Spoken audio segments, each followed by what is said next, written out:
This program features live coverage of an African safari and may include animal kills and carcasses. Viewer discretion is advised. Good afternoon, everyone, and welcome to your live safari, the sunset safari. The sun is very high in the sky right now, but I can assure you, as we bumble along, it will slowly start to set, and I am very excited. We are going to be coming to you from many, many different locations across South Africa, which is really exciting. And I am currently looking through the vegetation for the small things, because a safari is not just about the big animals, it's also about the small things too. So I hope you're all ready, everyone, for your bumble. It's that time of day for your live safari through the African bush.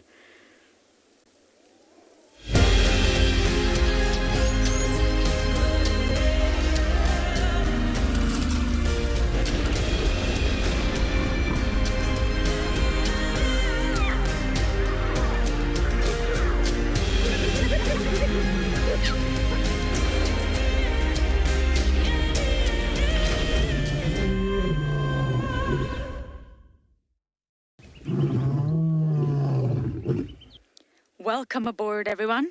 I hope you're ready. Bumbling is our favourite thing to do, and sometimes it can be really bumpy. My name is Lauren, and I do have Davy on camera, and I've spotted my first small thing, or did I know it was already there? Very possibly. Baltheria indica. This is exactly where you find the flower mantis, but I'm going to show you my special find for today. I'm going to be very delicate here. Okay, Davy, does this work for you? Yep. There we go, everyone. We have a flower crab spider, one of my favourite spiders. Did you all ever think I would say that? No, neither did I.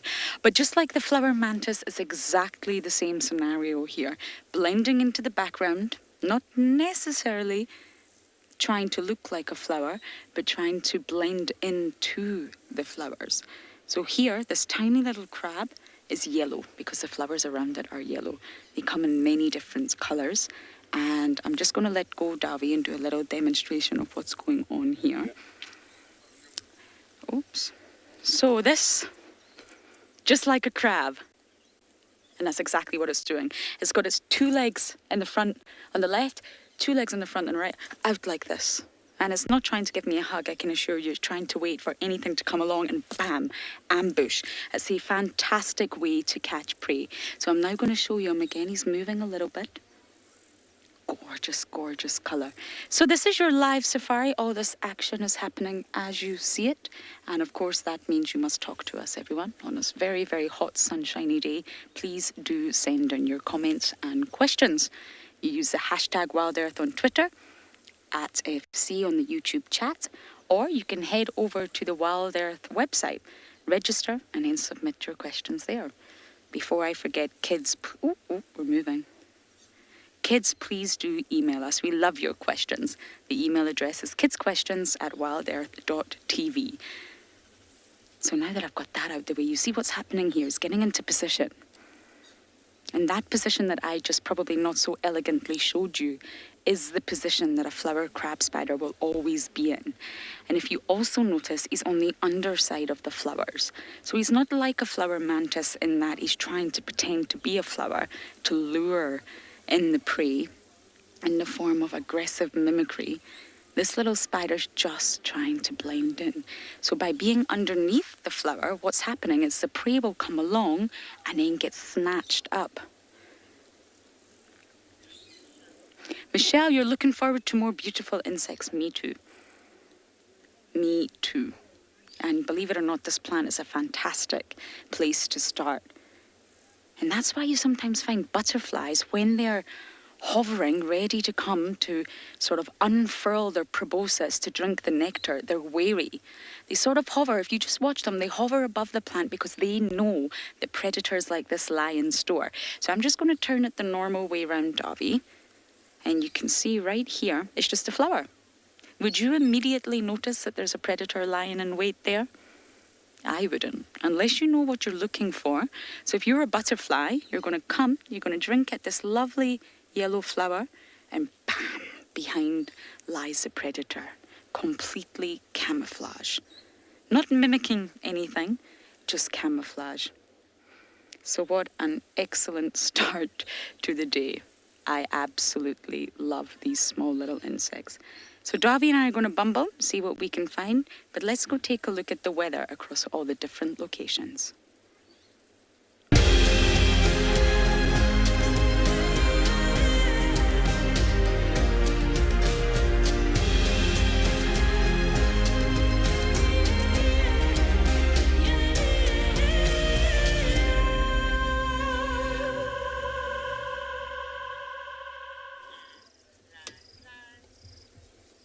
Good afternoon, everybody. Good afternoon. Welcome to Djuma Private Game Reserve, where we already begin search around for animal. And we came across Gari Dam. Now we found a hammerkop, the bird, or hammerhead, on its hunt for fishes and all frogs. My name is Andrew. I have Mpo on camera again this afternoon. So this is where we begin the drive in this Gari Dam. So we're going to see what else we're going to find from here. In the meantime, we have hammerkop.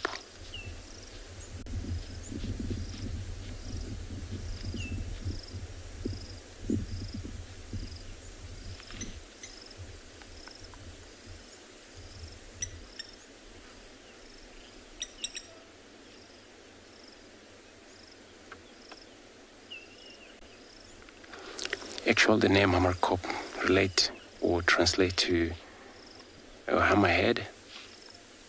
It's a kop. It's probably a head in African.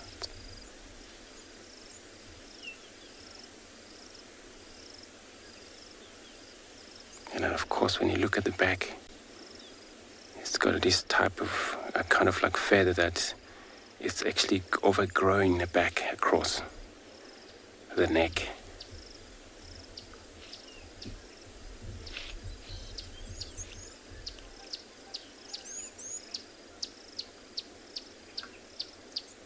We've seen two around here, but it looks like we're looking at the female there.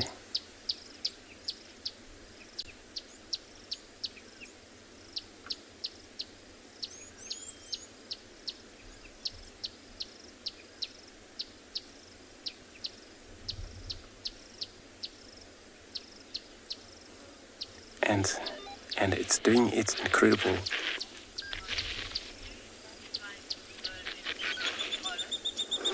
Honestly, asking if we only find this bird in SA, quite a bit in Africa you find them, wherever it's wet. I'm not sure other Africa, I haven't actually found out about that, but within Africa you do find it.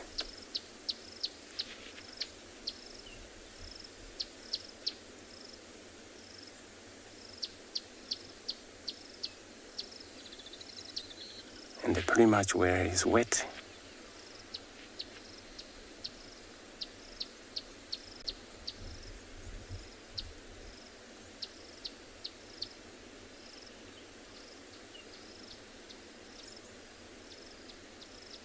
And then frogs, fishes will be taken, will be eaten, as you can see how it moves when they hunt. They kind of like wobble their legs or, vibrate their leg to the ground. So this is how they feel if there's anything they will step on, and they'll feel it immediately, or it spear the beak into that position and get it out.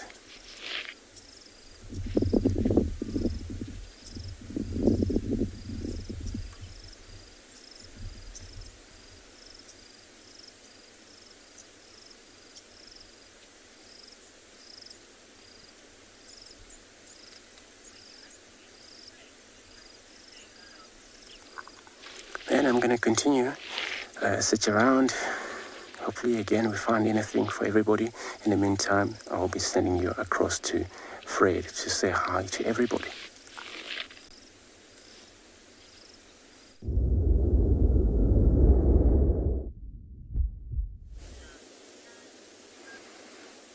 Good afternoon and welcome to And Beyond Dongala. where we are looking at a male lion, one of the male lions of the Birmingham Pride.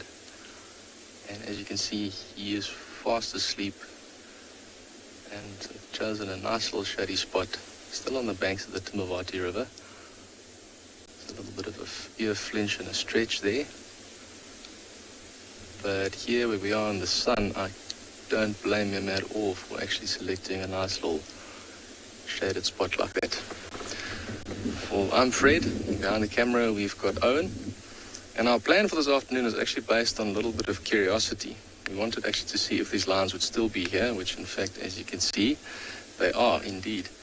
Now we can only see, like I said, one of them, but he's lying in a little bit of, almost it's like a little valley that forms there on that bank. So it's almost a small little island between, well, by the bank, there's a little island. I think just around the corner there, I don't know if you can see in the screen, but I'm pretty sure the rest of the lions are all lying there behind there. So this morning when we were here, we had them here a little bit close to the water, and then as the sun came out, they actually all got up and then they moved right onto that bank. And so we were just thinking, have they decided to move, or did they actually just go into some cover? And by the looks of it, they have not moved.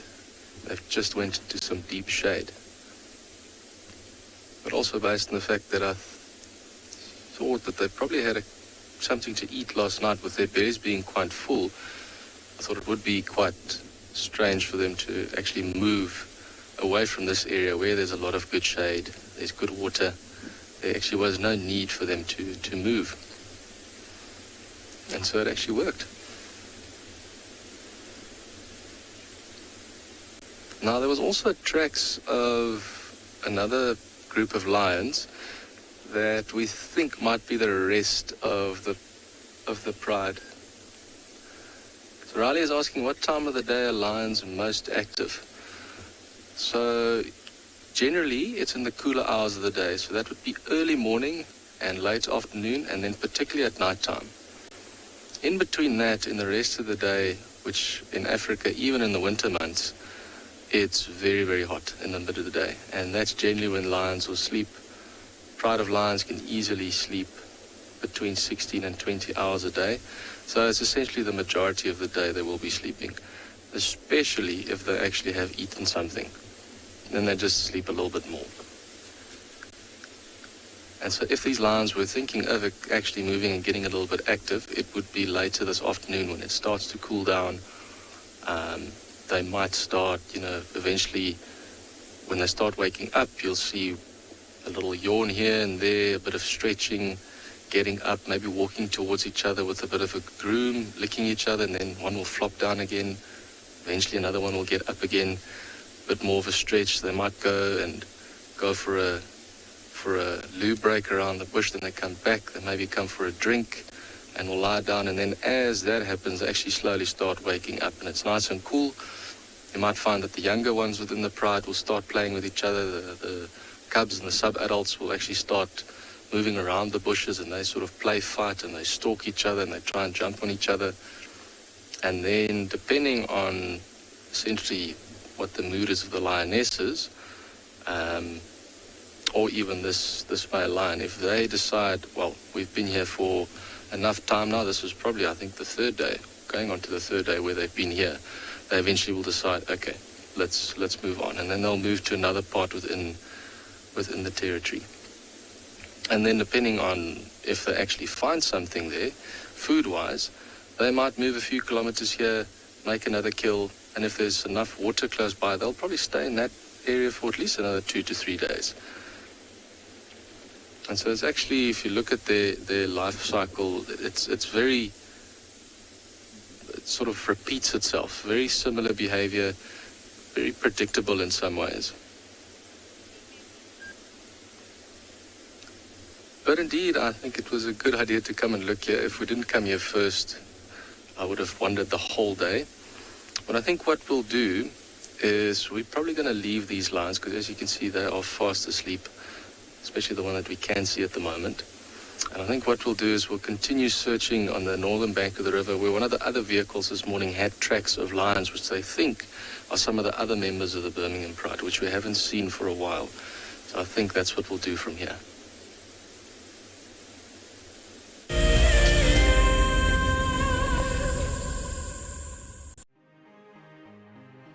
Hi, I'm Lisa. I'm here in Northern California. This is an Anna's hummingbird. We love seeing him because he brings a little magic and energy to our cold, wintry backyard. In the winter, they politely visit one at a time, but in the summer, they gorge themselves in groups to prepare for their long migration south. As the hummingbirds fly south, over 1 million of these Canadian geese travel the Pacific Flyway from the Arctic to spend the winter with us. They like wetlands and we're in a drought, but they seem pretty happy on the dry bank of Folsom Lake here. This has been a tough year everywhere, but one good thing was we found Wild Earth, who encouraged us to relieve our stress through nature. There's a saying that a distraction is momentary, an escape helps you heal.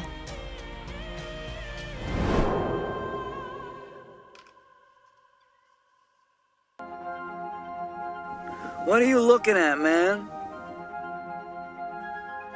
That's its gangster face.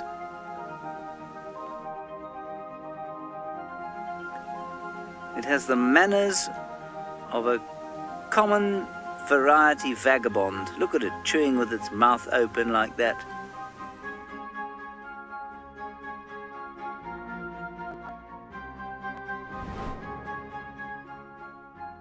My name is Steve, and one of my favorite things at Wild Earth is getting questions from you. The type of questions that I really like are those ones that really help us to unpack and understand and really integrate the ecological knowledge and fully appreciate the importance that animals such as these Cape buffalo bring to the ecosystem. If you want to ask a question on Wild Earth, you're going to have to register on the website, but once registered, just head on over to the live safari page and enter your question under the live feed. Guys, have a look at what we've got. This is better than my birthday. Look at that. This is the first time that I ever see cubs this small. This is so special. This has officially just become my best sighting of all times. Tune into Wild Earth every single day. It's in your nature.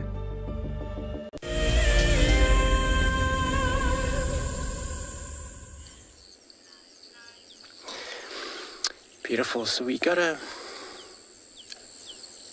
Birchall starling scanning around in at height. It's pretty warm, but they are out about. This is where they're listening around, and they catch all of those insects. Also, there's a time where they would feed on many of the fruit that arrives this year, time of the year.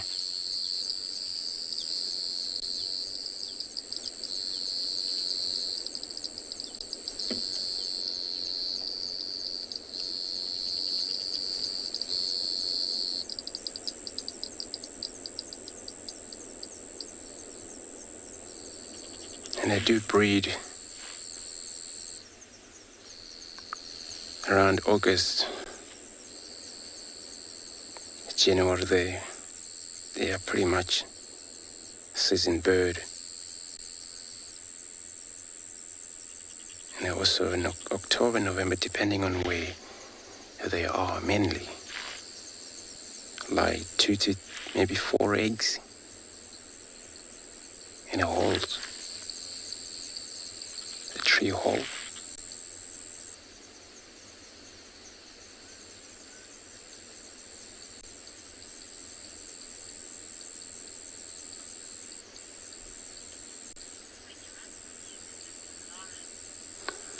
So I'm going to carry on with my search here.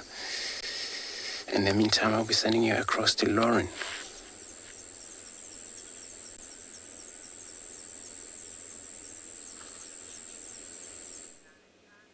Now this will just be the briefest moment for you all.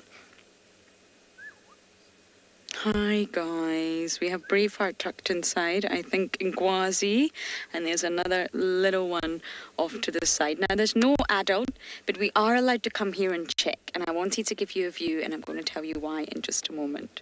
No, don't come to say hello. No, you just continue sleeping, little one. Look at that pillow face. Okay, and Gwazi is coming to sniff the car, but as soon as he leaves the car, we are going to leave the den. But I've had many messages from many of you. Why are we not seeing the hyenas? Why are we not seeing the hyenas? Trust me, everyone, I check every single day. From both drives, I would say I probably check about 6 times, 3 per drive. So that's your look, everyone. It's time to go. We don't break the rules. But we do have permission to just come here and, of course, check this scenario.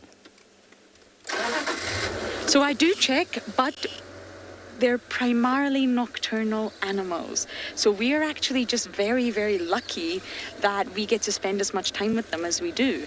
And because the weather's gone from a cyclone to heavy, heavy rains to quite chilly nips of autumn, I must say that it's now sort of swung back into summer, just reminding us that we are still in summer and it's really uncomfortably hot. So that means... I feel sad leaving them, but you know, that means that they will have shifted to be more nocturnal. So because our drive starts very late in the morning now, it's highly unlikely that we're going to catch them in the morning. We might, especially if there's a carcass, but it's just sort of becoming less and less likely.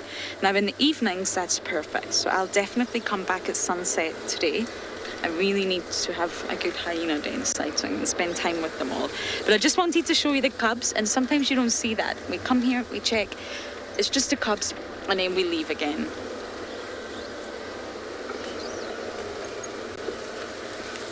Did you get that name, Darby? Lindy. Lindy. Yes, on Juma, yes. But funnily enough, I've actually been having discussions with someone up in Buffelshoek Manguleti area, and they found 2 dens up there. So I've got my sort of Sherlock Holmes approach, and we're going to try and see if we can start to ID these individuals, because I personally feel, and I know many of you also agree, that we don't quite know enough about the spotted hyenas here. Could the Juma clan be bigger than we realise? Possibly. How can we say it's not? So what that means is I'm going to start helping Buffelshoek and Manguleti. We can't view them, unfortunately. We can't traverse there. But I'm going to start putting together little ID kits using their photos and just try to see if we can maybe piece together the movements of these individuals a little bit more. And that's actually really exciting stuff. Well, for me anyway, as a hyena geek. But on Juma, Lindy, to go back to your question, yes, this is the only active den. They may move, and then it will of course become inactive, and then the new one will become active. But it's the only active den on Juma. And I'm really, really hoping that there's an adult there tonight and we can spend some time there. We just don't spend time there when the adults are not there. That's our policy. It's sort of good guiding practice.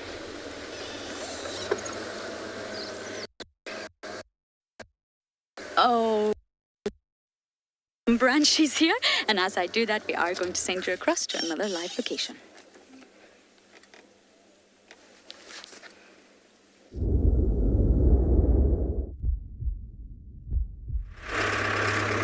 Well, a very good afternoon from myself and BK. Thank you so much for joining us here on this Wild Earth Drive. We are meandering east this afternoon. You can see the sunset behind us, and it is quite hot this afternoon. So we've decided to come into this area and see what we can find. It's a beautiful day. There's only 1 or 2 little clouds in the sky, and we are just taking it easy. There are lions within the area. Hopefully we can pick up on their tracks, and maybe we can get a little large cat activity for this afternoon. But as you folks would know, especially the viewers that have been here for a little while, anything is up for grabs on this vehicle. Insect, plants, clouds, mountains, you name it. Ooh, something moved through here. Let's see how the grass is flattened. It's one... We have a very... Alan, any chance of some birding? We are always birding on this vehicle, my friend. Birding never stops on this vehicle. Ooh. Let me just... So one thing that we have against us when it comes to tracking now after the beautiful rains that we've received, is the grass. The amount of grass makes tracking very difficult. Even the very experienced trackers here that have been tracking it for 15 years are having difficulty even finding animals. So looking at the grass over here, just on our right hand side, you can see something actually laid down here, more than likely a few antelope. You can see how the grass is kind of flattened. Can you see that, BK? So the grass is flattened where this is actually a telltale sign that animals were laying here last night. So using the grass as a form of a tool can actually give you a very, very clear path of where animals have moved through. But what I want to do is reverse the vehicle very quickly. There's a snake track over here. It's not great, but it is a snake track nonetheless. Let me turn this big beast around quickly. Give me 1 second. Don't want to damage too much here. Just quickly around, and it is beautiful with the light right now on the... Can you see that there? Yes, boy. All right, and then look at this. It's not a very prominent track. Somebody has driven over the main part of it, but what we are looking at is this right over here. Look at that. This flattened surface. You can see the texture of the soil from here to here changes. So that's where an animal or something was pressing against the surface of the soil, actually compressing the particles.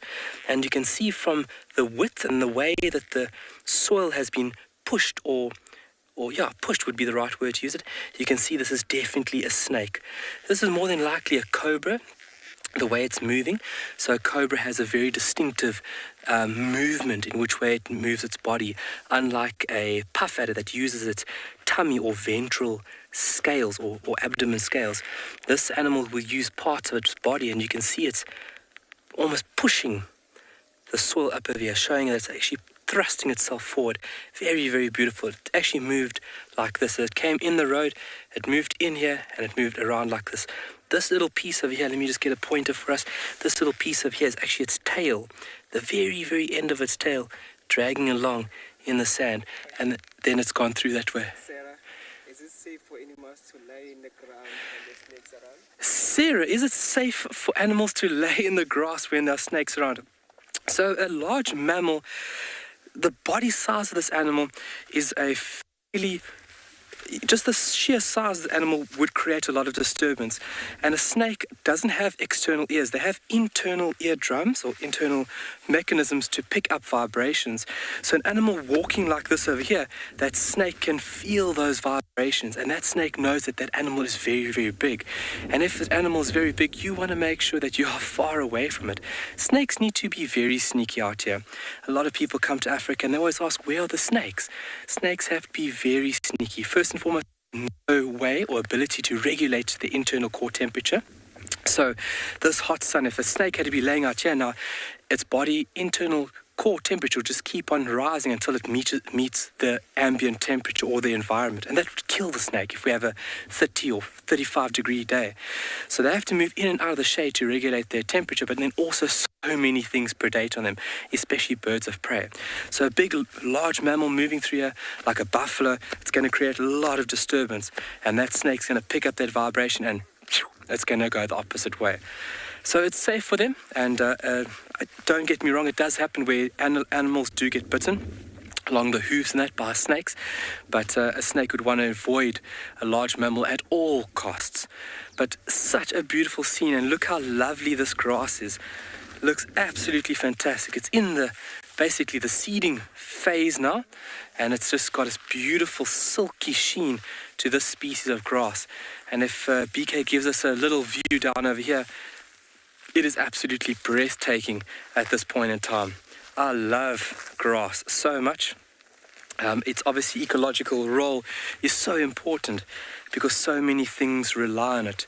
Vegetation is basically the starting point for everything. Everything uses this stuff, which is obviously has the ability, slow down, Carl. It has the ability to make a large amount of biomass with very, very little. Obviously, the bare elements within the soil, and then that beautiful big burning ball above us. That's all it needs to make a very, very large amount of resources. Okay, we're going to link you off somewhere else, and we'll see you in a bit.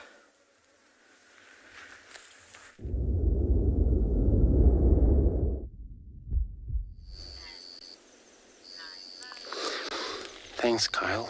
So we stop here looking at these beautiful Formanist frogs. As you can see, a whole patch of white attached to that bush. That's actually dying. It's a nest for a Formanist frog. Or this time of year, they know there were bees at the beginning of the rain, but now, since it's not much of that rain, so most of them have laid their eggs, and the tadpoles already merge from the nest into the water. Those have survived already. And some nests will remain as a white.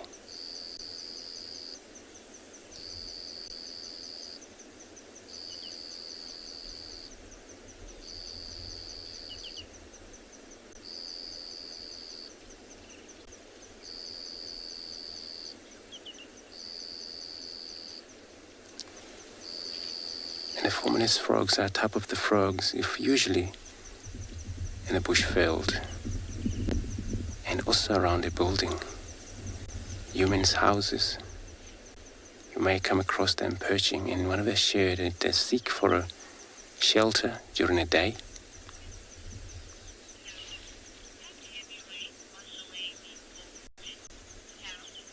Carol, so you're asking if heavy rain would have washed off these Formanists. Yes, it will, especially after the tadpoles have emerged from there into the water, and then from there slowly either dry into kind of brown, change color from white, but mainly usually washed off, yes, by the rain into the ground.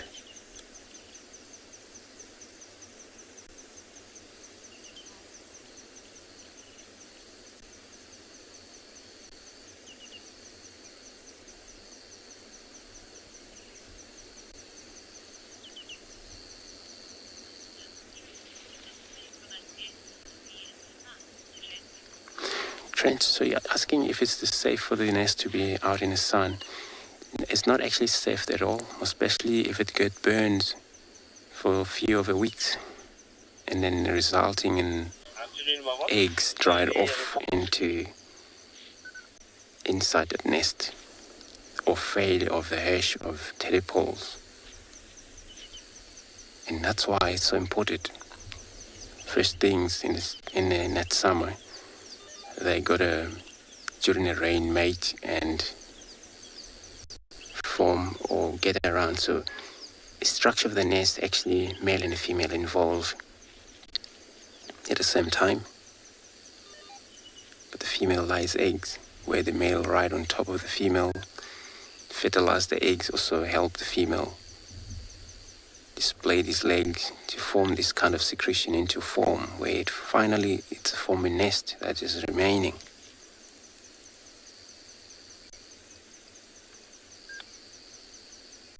So yeah, it doesn't actually have to burn up for so many of weeks.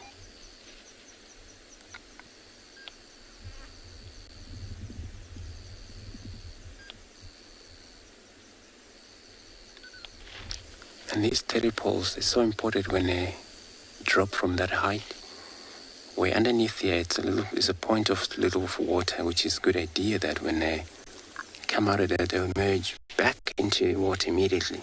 Those that fell into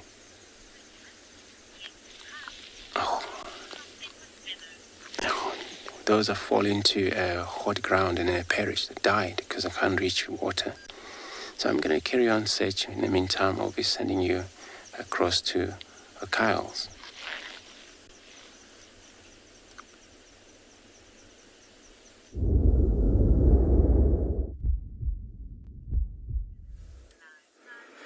And feathers is what we enjoy doing. Looking at anything with feathers is a treat. So if you take a look at this lovely bird that's really doing a sterling job, as I said it. All right, another bird in frame. That's a beautiful bird, BK. Yes, BK is on with his camera. So looking at birding, and when it comes to birding becomes really addictive once you start to understand the family groups. And if I can give you guys a tool, understanding the family groups is by far the most important thing, because then you can delve from there into the different species. So just looking at the general shape of this bird, we can't see much color or many distinguishing factors or features. But just looking at the general shape, you can see that there's a slight little crest on top of that bird's head. It's quite a bulbous, chunky looking bird. So just looking at that general body shape, we can go to a family group, which would be the bulbul family group. And the species that we have here would be the African red-eyed bulbul. Lovely bird to see. We normally see them in groups, and there should be one or two more close by. Oh, there you are. BK, you want to get back on it? There's that bird, buddy. Yeah, he's just moved to this. Do you see him there? We found that bird that was sitting initially on the branch when we started with you folks. Oh, is he gone? Chicken. All right, so when we started off things there, that was a beautiful little fawn-coloured lark. It actually looked like a juvenile. Its plumage was fairly rough in appearance. And then that beautiful African red-eyed bulbul that was sitting up there. Lovely birds to see. Got some lovely clouds in the back. You can see a little bit of build-up. Obviously not enough to bring any rain in at this time, but really makes for a spectacular afternoon.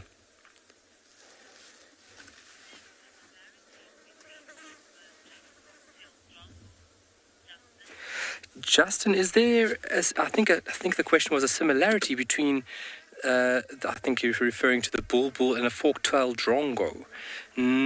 Similarities, not too much. They're in different family groups. Drongos part of the drongos, and bulbuls, those will be different family groups. Alrighty, and we are off. Also seeing a lot of insects, and we really need to capitalize on the insects in the next couple of weeks, because things are already on the decline because of the changing weather. We definitely are seeing cooler prevailing evenings and a lower daytime temperature, showing us that sun is starting to move, or its angle is starting to move away from us a bit, and where we are starting to get cooler conditions. And that's where insect activity starts to decline a bit. And all those beautiful little creepy crawlies we need to take a look at before the end of the season, because then things get a bit chilly and they go to sleep, or unfortunately they die and they complete their life cycle. So it's not a bad thing. They would have laid eggs, their eggs would have hatched, and they would have laid more eggs, and then let's watch out for that corn cricket, and then completing a life cycle, which is pretty remarkable. We've got a lovely breeze coming from the east. I like to refer this to as an easty beastie, especially if you're fishing along the coastline, and normally an easterly wind is continuous.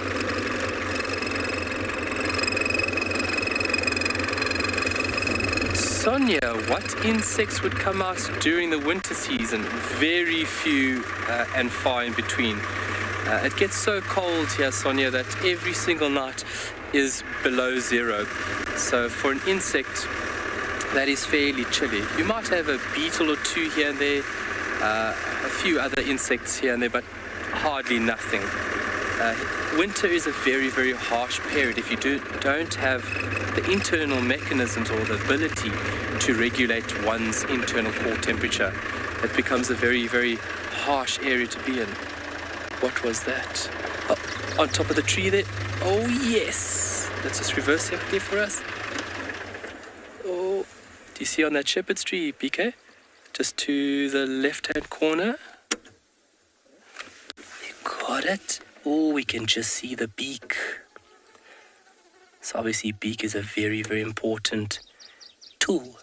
Oh, lovely singing there. Very high-pitched, very sharp calls. That decurved beak is a very, very easy way to ID the species or the family group.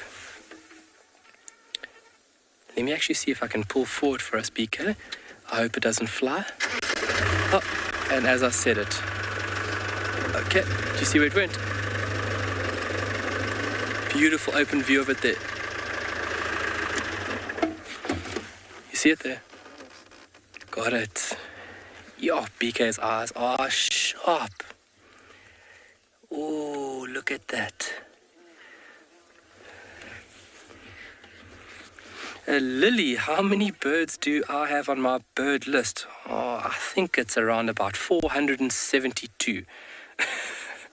Very specific. As a birder, you do keep count. Sorry, folks, that just onto that bird. There, it's back. It's busy feeding off the mistletoe right now because the mistletoe is in full flower and obviously a very, very important source of nectar for birds, especially when you have a beautiful, long, decurved beak such as that bird. That is a dusky sunbird. Ah, okay. To the right here. Yo, yo, yo, yo, yo, yo, yo, yo, yo. Yo! Yo, you got it. Giving BK a very big challenge here. That was a black-chested prenia bouncing through that tree there. So you can see the birds here are very, very active. So yeah, so when it comes to being a birder, you do keep a life list, and that's 472 species I've seen in South Africa.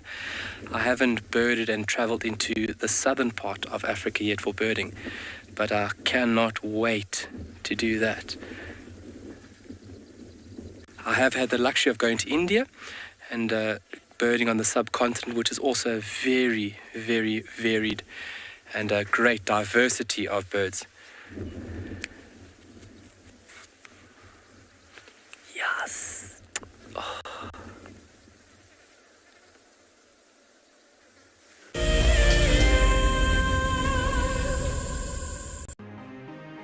It's the month of March and Wild Earth is offering you the chance to win a brand new prize. Sign up to be a Wild Earth Explorer and you could win a 5-day eco-training ranger experience for 2. Eco-training is the pioneer and leader in safari guide and wildlife training in Africa. The lucky winners can look forward to approaching dangerous game on foot, tracking and 4x4 driving, learning about animal behavior, and even spending one night sleeping out under a blanket of stars. In addition, you will also get the exclusive opportunity to join the Wild Earth team on the broadcasting vehicle. Sign up to be an explorer now, and it could be you that wins this life-changing experience. Terms and conditions apply.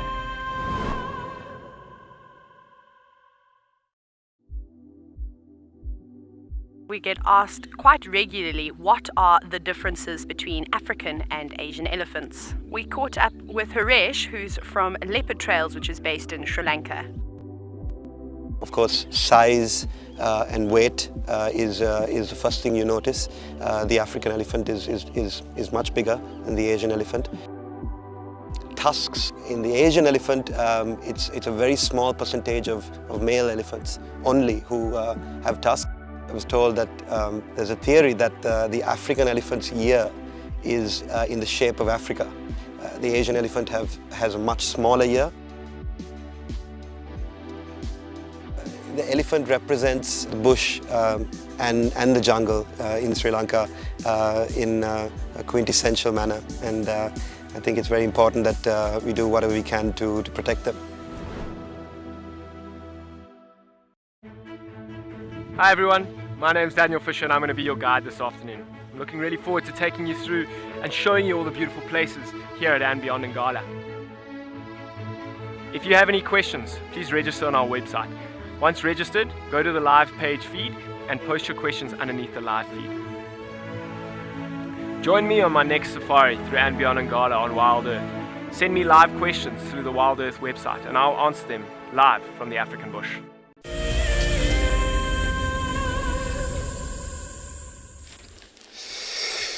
So yeah, we were on our bumble around.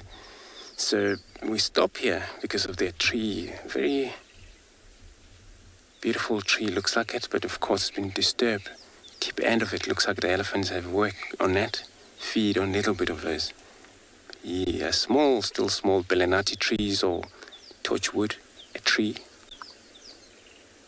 And actually quite easy tree to identify looking at the leaf regrowth that take place, also there's a nail that is already dried off in that part of the dry branches. It's a serious nail that you can see.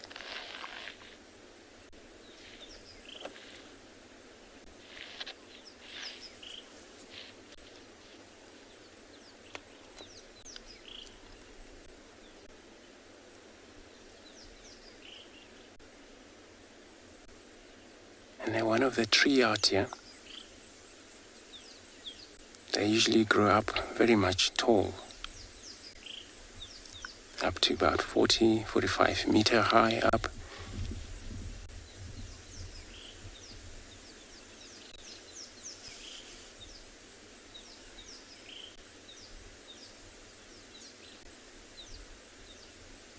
But they had a fruit which is favorite for a kudu elephant, and it smells.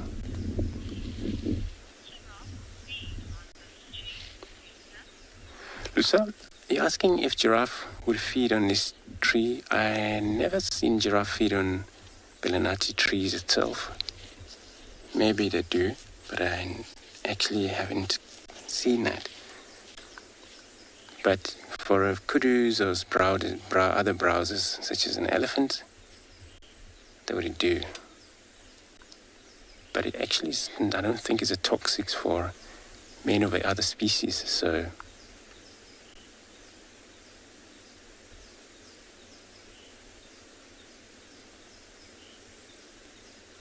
which maybe they feed on it, I just haven't seen them do. So the fruits, they a little, not round, but they ripe into brown, which smell attract animals from way distance because they smell delicious. Even from human, you would have thought they're eatable, but only by animal.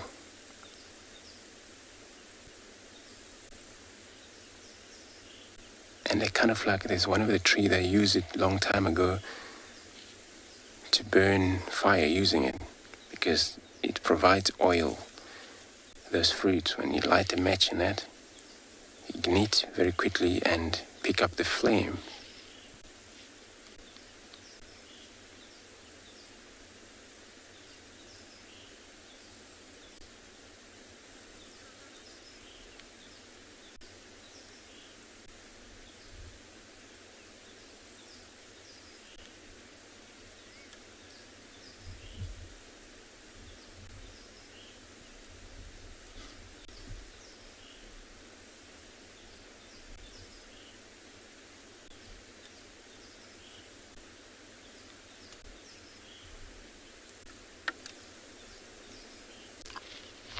So the wood, good for furniture.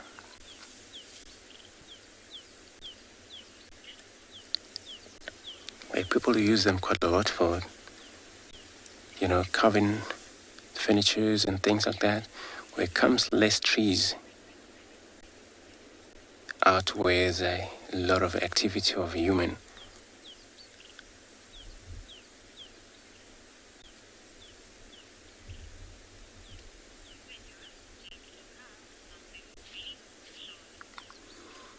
Alright, so I'm going to carry on again, see if I can find anything for everybody.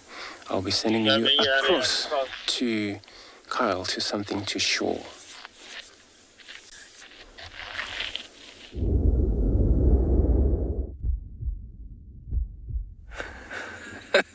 Okay, it's not as pretty as a flower, but myself and BK are sitting here and we are being absolutely swarmed by flies and as well as bees.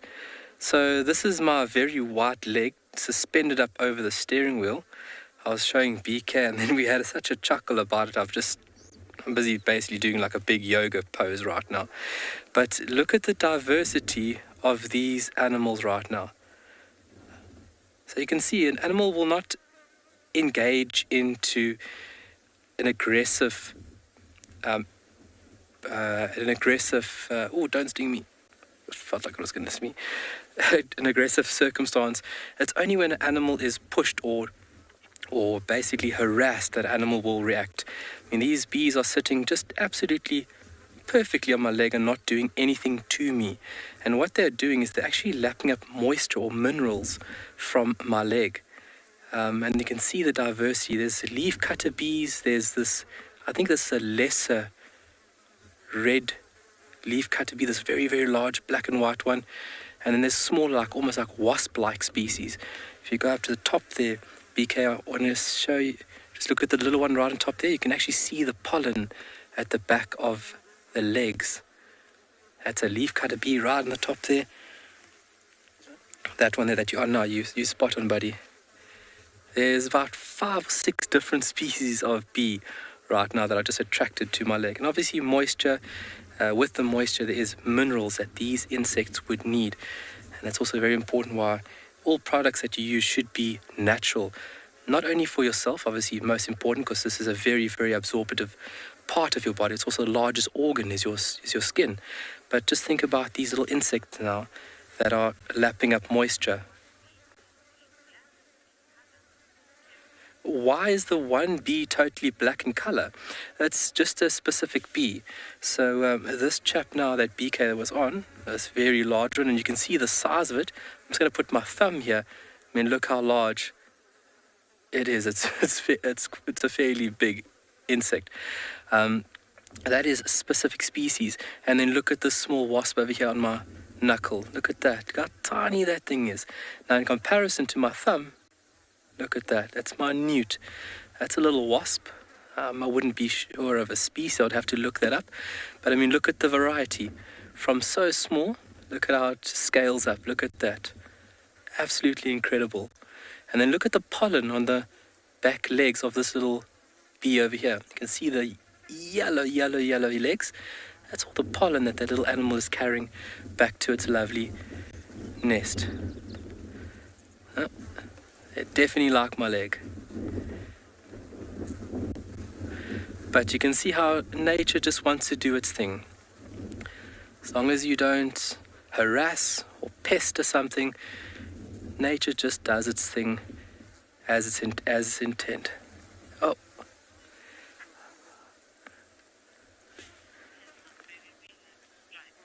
Alright, we're going to enjoy these beautiful insects for a little while, but we're going to send you off to somebody who's got stripes.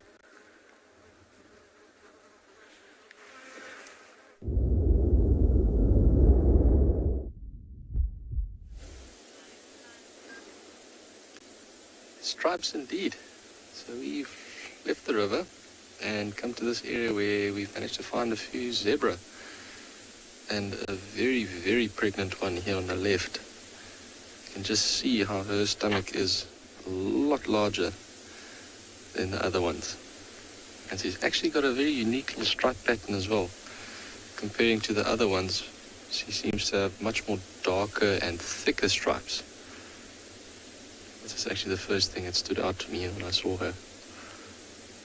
But quite a nice place where we've actually found them as well. You can actually see a little bit of the lay of the land here, which is normally generally quite flat, but you can see quite far away from here. And the reason these zebra have come to this part is just because of all this abundance of grass. So with these zebra being bulk feeders, they prefer all the longer grasses, so this is ideal for them. Now you might be wondering, where are the wildebeest and the impala, because we've been often seeing them together. So on the other side of the road behind the vehicle is some more zebra, and there actually are some impala and wildebeest there.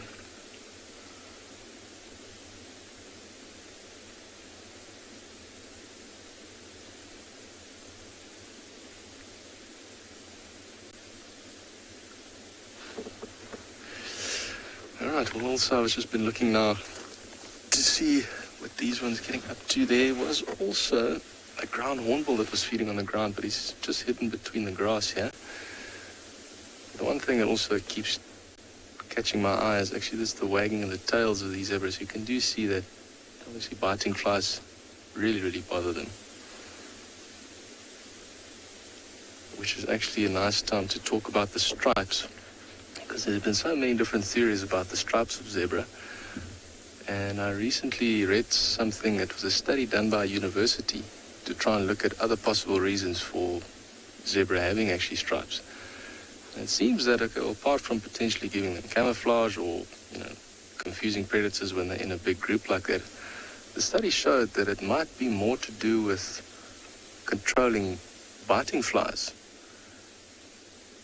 It seems that the striping pattern actually confuses flies and they struggle to land on them. I don't know if it's a vision thing, but what they actually did is they created sort of coats of stripes, and then they put them over horses and over cows. And then they monitored how many different biting insects and flies actually land on the different sets of animals. And then they calculated that the horses and the cows that were treated with the stripes actually had fewer biting flies landing on them. So it's obviously not foolproof because they still get bitten every now and then. You can see how they twitch their skins and wag their tails. But I thought it was quite an interesting conclusion.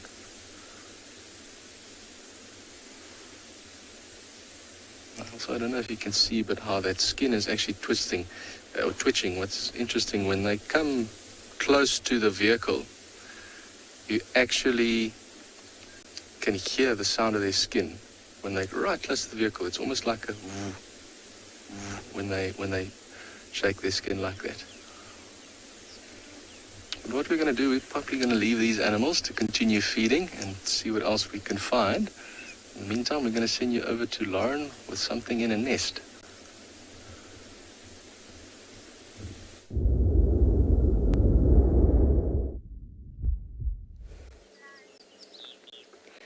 We've arrived at the Batelier nest, and I think Mom is on the nest. Now, I don't have a monitor, so I'm relying on Davy and you guys to tell me if you see any signs of a chick, because that's what I'm waiting for. It's a really exciting story. I would absolutely love to see a Batelier chick, and she's been on this nest for quite some time now. I mean, even 4 weeks ago, I think, when I was here, this female was on the nest. So I'm really hoping. She keeps bending her head down. If it's the female, I could actually be wrong, and it could be the male. They both have a high level of sort of maternal and paternal investment. But I do think this is a female, and she keeps putting her head down, which suggests to me she's looking after something or she's feeding something. So please, if there's any signs of movements of a chick, you must let me know. You guys are my ears. I mean, my eyes, not my ears. They are monogamous as well. So normally in birds, monogamy or monogamous pairs have a high level of maternal investment, especially in Bateliers, because the pair bond lasts for a number of years. It's not just a sort of short bond that they have or a seasonal bond. It lasts for a long time. And it's the male that builds the nest, but they can reuse the nest time and time again. And this is a nest that has been here since I've been in Djuma. So the male will sort of maintain it, add some sticks and throw out some debris and make it just look nice and sharp. But they will use successive nests time and time again. Now, they will only lay one egg, Bateliers, so I think there's one chick in there, and that's what I'm really desperate to see. But the incubation period is 55 days, so that's almost 2 months, which is actually quite a long time. So she could still be incubating. I don't know, I just have a feeling there's a chick now.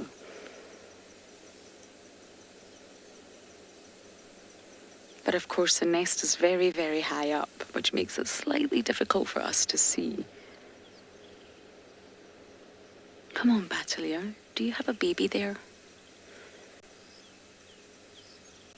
We would really like to see it. I've never seen a newly hatched Batelier chick. Have you, Davy? No. No, okay. And apparently they're sort of really creamy coloured on their head. They've got lots of rich, creamy feathers, or rich, creamy down, should we say, on the top of their head. So they're quite pale. And the rest is chocolate brown.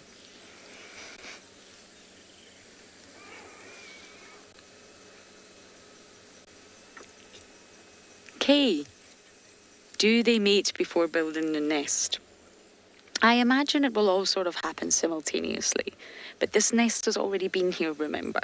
So I would imagine once they're getting ready to mate, because they are monogamous, the male will start the maintenance of the nest. But if they are starting from scratch, that's actually, if they're building a nest that hasn't been there, that's actually different, because it can take the male up to 6 weeks, which is a really long time.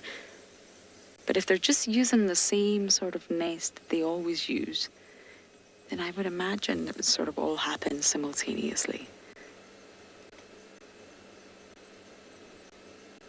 But you can see her a mile away. That red facial colouring of hers makes it really easy to spot. Do you see anything, Davy? I haven't put her head down in a while.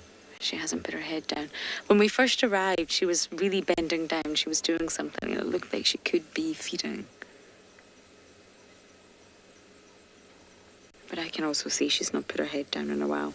It would be such a lovely story to follow if there's a little chick in there.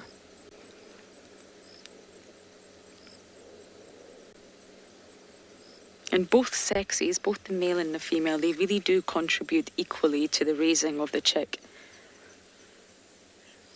Courtney, you're saying the red beak is so cool.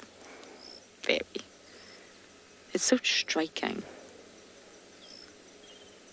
You don't see bright red in these sort of out here in the Lowveld too often. It's a real contrast to the sort of background that you see here. It really doesn't blend in. But how it works with the Bateleurs is the female will spend most of the time on the nest. The male can too, but it's normally the female, which is why I'm assuming this is the female. And the male actually brings food to the female. Now she sort of shreds it up, she'll partially swallow some, and then she will regurgitate. But it's normally snakes, believe it or not. That's something that I didn't realise until recently. When a Bateleur is feeding its chicks, it's normally snakes, because that's the sort of prey item that the mother is able to swallow and then partially regurgitate. And they're not able to do this with other prey. So the male goes out hunting snakes and he brings them back to the female.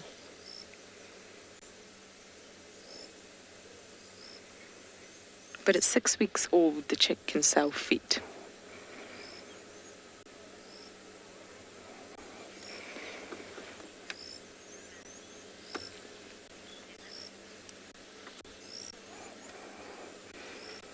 Has she put her head down again, Davy? She's just looking off to the side. She's looking off to the side. I could just see that the red beak was gone. We're looking at a long-distance visual here. I would just love to see a little feathery head pop up.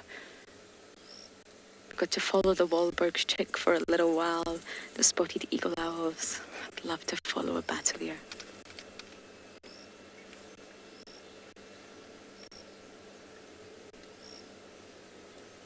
And this is a monogamous pair that we see regularly on the sort of southern firebreak near Leadwood Road. They're quite territorial. You'll find them in the same place time and time again, and it's the same pair.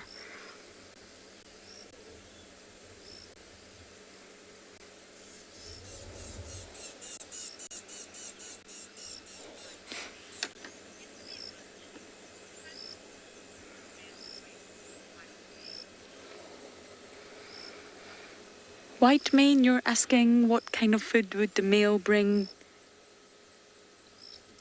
to the chick? I don't know. I'll just get Gwyn to confirm that.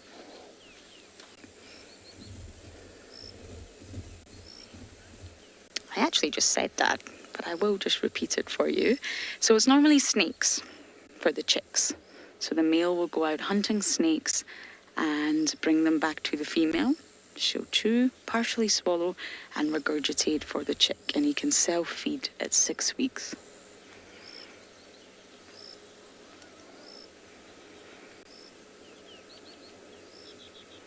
I say he or she could self-feed by 6 weeks old. But I mean, that's quite a it's a substantial nest.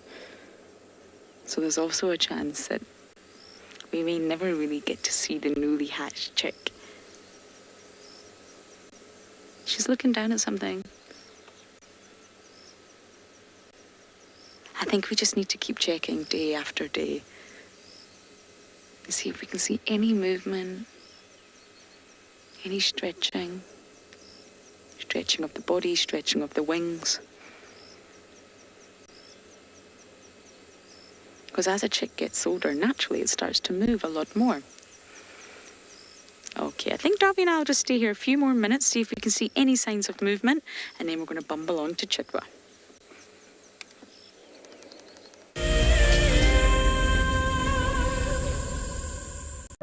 Wild Earth is launching a brand new bushwalk from Pridelands. With a slew of potential dangers lurking, it's essential to be aware of your surroundings whilst walking in the wilderness. 20 yards away from one of the most endangered species. This is a big bull. What a moment, what a close encounter with an Ellie bull. He's just over here now. He's moved completely away.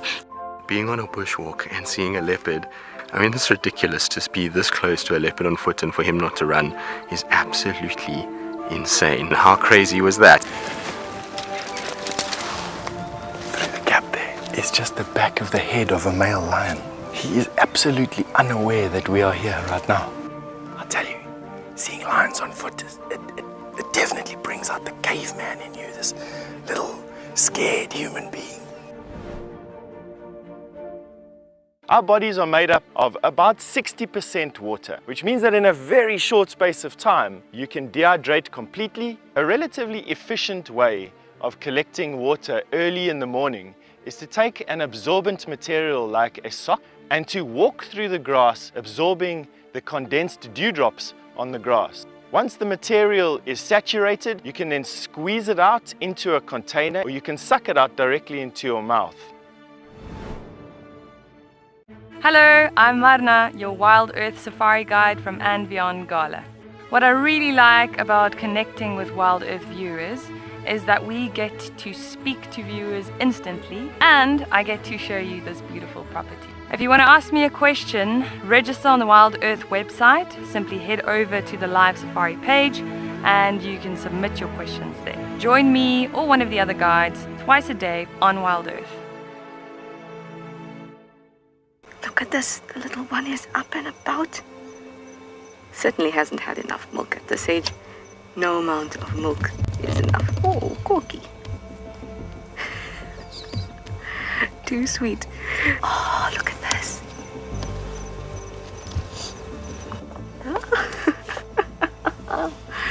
That is stunning. Tune into Wild Earth every single day. It's in your nature.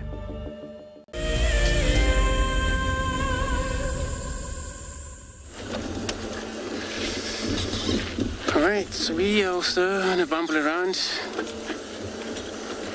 searching for buffaloes around here. Where there were some guys that have saw them, or where they've seen them this morning, but then they've got to be around, I think.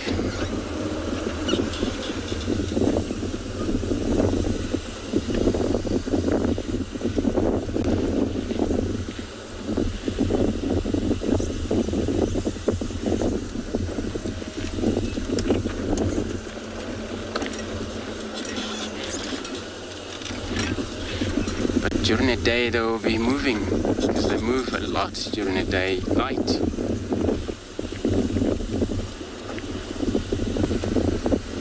And they rest in the night.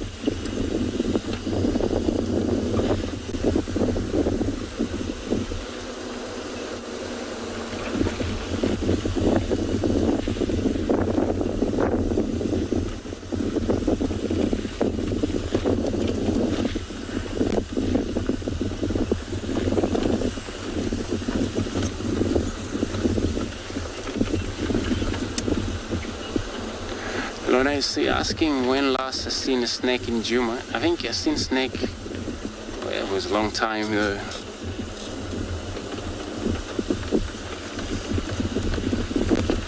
Personally it was a long time, but the other guys, They have actually seen snake quite often, but I haven't come across one. But they're around, all different kinds of species.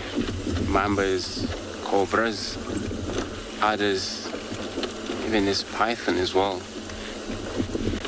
Vine snake. Ooh, ooh, buffalo. I'm gonna get close to that. Got a single bull buffalo here.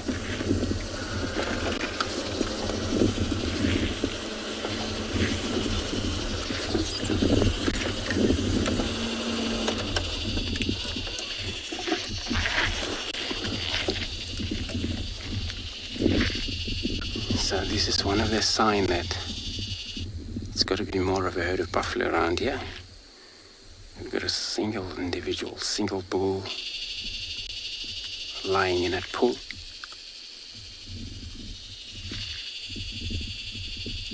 The Egyptian geese still walk or float across.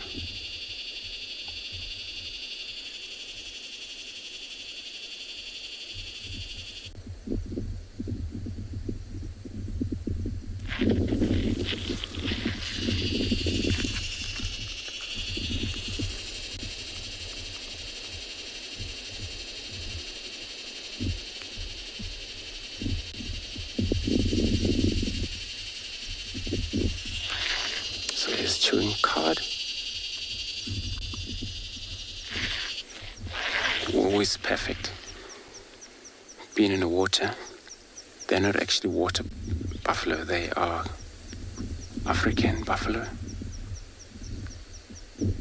or a Cape buffalo or savanna buffaloes.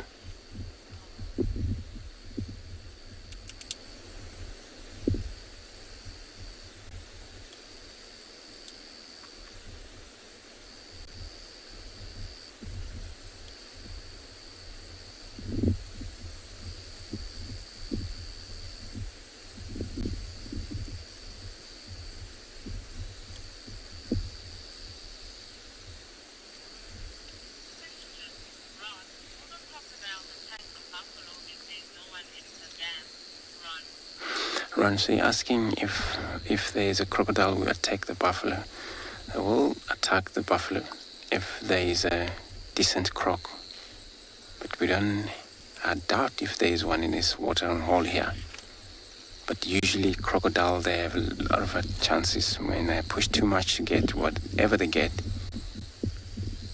And sometimes they'll grab the elephant trunk, whoever comes to drink.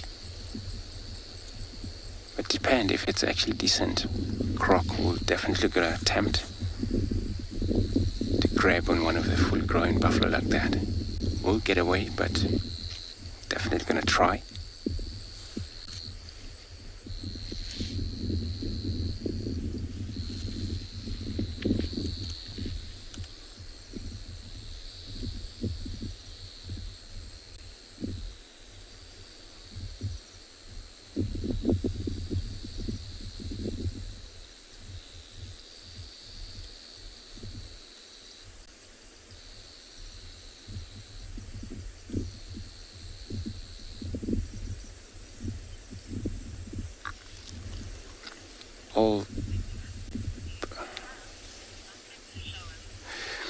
So I'm gonna stay put here.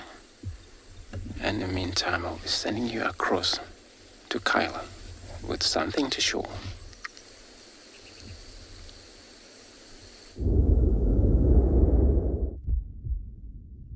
Right, so I've got something in my hand. We actually tried to get one on the camera, but they're flying so much that it's impossible for BK to get a view of it. But one has just landed on my hand. Look at that, folks. Fantastic. This is a very prominent daytime flying moth right now. This is a moth species referred to as a crimson speckled footman. Very, very lovely moth to see. And a very interesting fact about it is that in the larval and adult stage, they accumulate alkaloids, which is a certain type of toxin, which then makes this insect unpalatable or even foul tasting to birds. Obviously, birds would be a very, very big threat to this lovely moth species.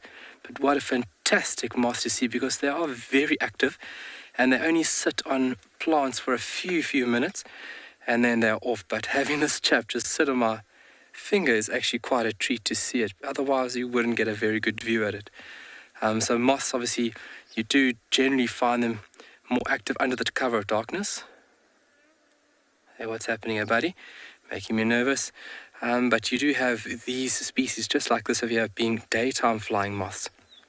And there's a few characteristics which are very, very broad, but the separation between moth and butterfly is something of a loose and there it goes. Sort of a loose discussion. There is certain features which one can distinguish, a moth and then between a moth and a butterfly. But very, very beautiful species to see, and what a treat. So what we're going to be doing is just meandering a little bit further east over here, and we are coming into a watering hole, and hopefully there's something there. BK and myself are being absolutely attacked by these little wasps at the moment. BK has had a few words at the wasps already. But let's head off. A very nice treat to see that daytime flying moth. Alright, so this hot day that we're having, hopefully somebody is laying around the watering hole that we can say hello. Obviously lions love watering holes, especially through these hotter periods. They would just rest.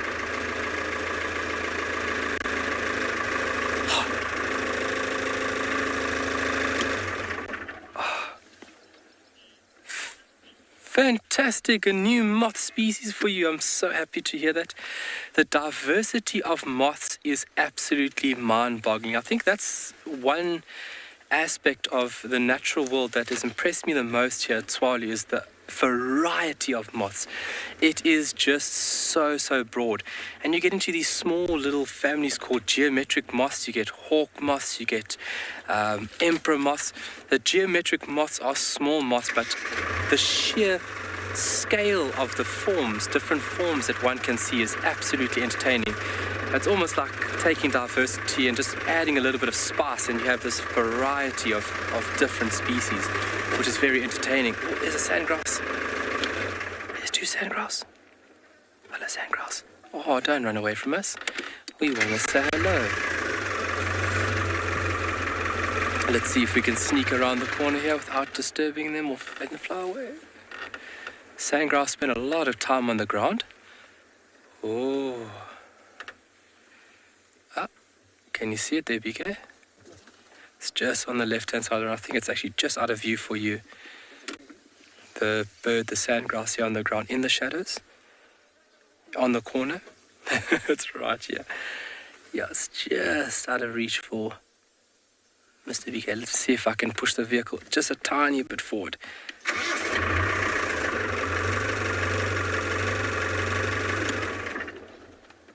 Lovely. Look at that. So it's sitting just on the corner of the road, and you can see with the grass shadows there how well this bird would blend into its environment with this beautiful cryptic plumage that it's possessing. It's a lovely bird to see. Sandgrass are really remarkable birds. I mean, these birds travel far within a day to and from water. Some birds have been clocked at nearly 60 to 70 kilometers round trip to and from water. Excuse me, to get water for their chicks. So they are ground nesting birds, and they typically would be found nesting or breeding within the winter period when the temperatures aren't so severe as we experience here in summer. And being on the ground, these little birds need to be ready once they hatch. So they have a full set of downs, which is a very cozy plumage that the bird will be possessing once hatching from the egg, and then as well as it's able to walk, and then as well as find food. That's a very, very important thing. But one thing it's not able to do is get to water, and that's when the parents obviously come into vital play to provide water, and they actually are able to hold water droplets under excuse me, the breast feathers. This is Burchell's sandgrass over here. If you watch the one, if you just come back a little bit, BK, the one that's going to come out now, we're going to look at that one quickly. If it does come out, there it comes. Up a bit. It's been sneaky. And into the grass. Feeding on grass seeds, that's predominantly what they feed on. So obviously grass seeds is a very, very important thing for them. There it comes back out. Look how sneaky that bird is being. Let me try and go forward for us.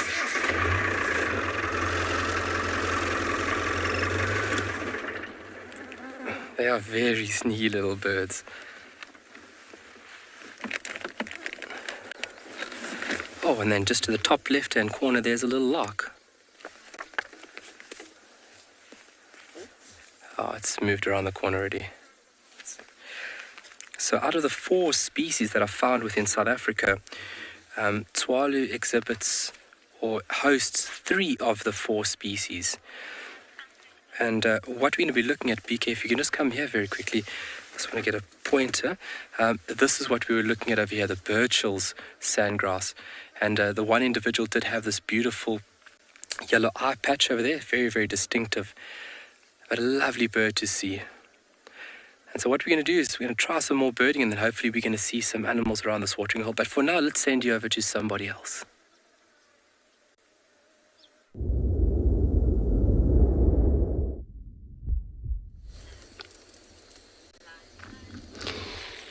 Thanks, Kyle.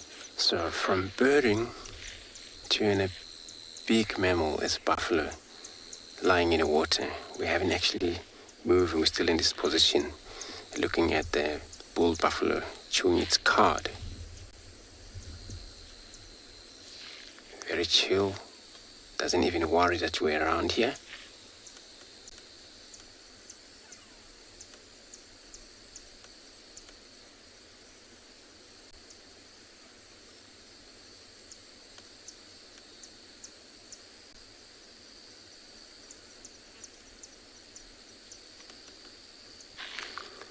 And then the process of chewing cud on most of the herbivores and ruminate, all cud or all food that they eat, it's going to be swallowed, pass through esophagus, which is the throat, into rumen stomach.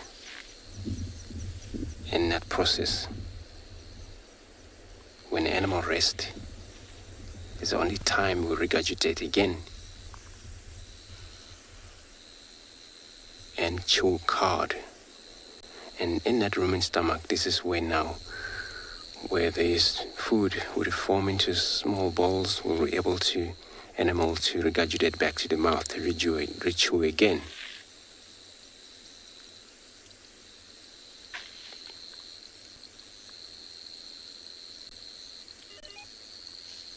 And swallow it for a second time, it goes straight into the reticulums, which is another pocket.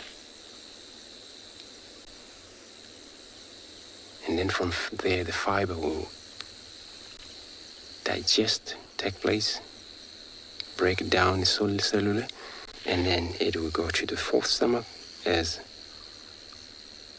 amosums.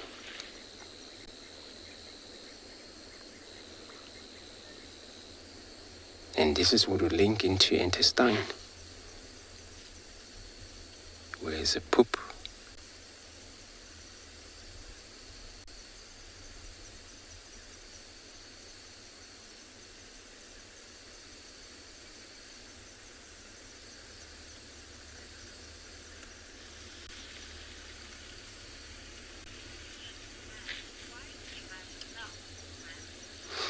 Matt, you're asking why he's by himself. So male buffaloes generally they form, sorry about that, another vehicle coming in to join the same lock here. And male buffalo would either isolate when they're fully grown enough, form the bachelor group, which we've seen on impalas quite often. It happens to buffaloes. If he is not alone, then he will be in his brother Tim. He's an older bull. So there is a situation when they get pushed off by the rest of the herd, by these new dominant that take place. And once these guys have been pushed off, and they're always lazy to keep up with the herd, finally they were left behind or by himself, where it's not safe, I can say, for him.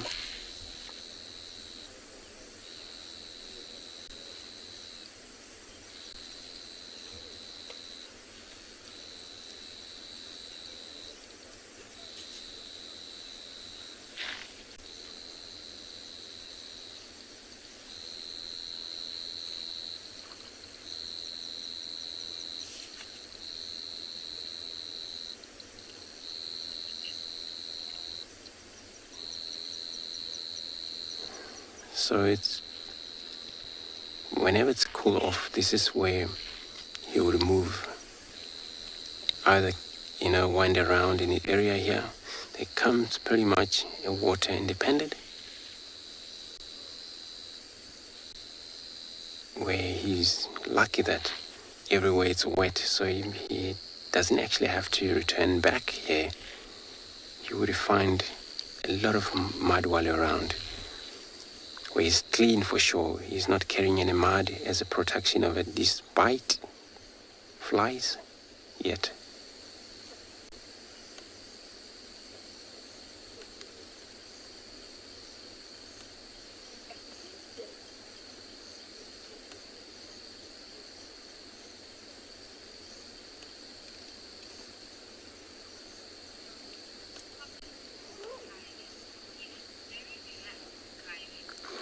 Kylie, so you're saying he's very relaxed. He is indeed. He's not actually even looking around. He's even closing his eye there.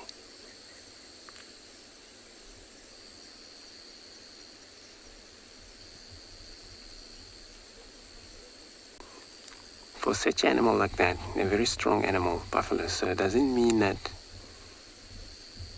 it's safe around him. So it could happen that maybe there's big cats that have been following them about at night. But we're gonna drive around quite a few roads to check. In the meantime, I'll be sending you across to Kyle, also on the watering hole.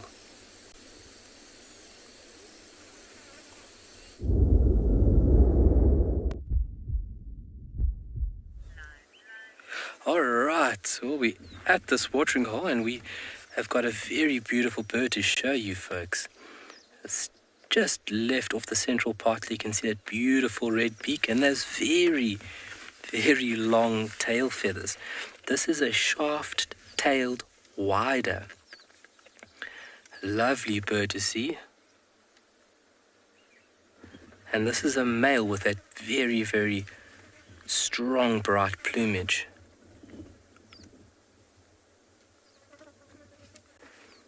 And I think there's 3 or 4 males here, and they're all chasing one another in and around this watering hole. So a lot of swallows coming for a drink here, just skimming the surface of the water. Let me put my head down there. You can... A little wasp just stung me. Lovely, what a beautiful scene. So you think about the skill of those birds just coming across the water like that. So if that bird hits the water, unfortunately, it could be detrimental for that little bird. So the skills and as well as agility to keep yourself just above that water surface, but then also now you're slowing yourself down because the bottom mandible is actually touching the water and scooping water into the mouth. So really, really skillful little birds performing that very, very cool trick there. What else do we have here? So the beak has been on the birding. Oh, lovely. Look at that. Little canaries. There's a lot of birds. Obviously, the water is very, very important right now. And then we've got a beautiful Namakwa dove that's come in there. And that is a male Namakwa dove with that big, beautiful black bib. And then just to the left, so you just go to the left there, BK. Look at all those butterflies. Ooh. Broad bordered yellow on the right-hand side, in the middle, flying around. And then lots of those little blues. Big orange one flying in and out. That's the African monarch. Yo, how beautiful is that? Look at that.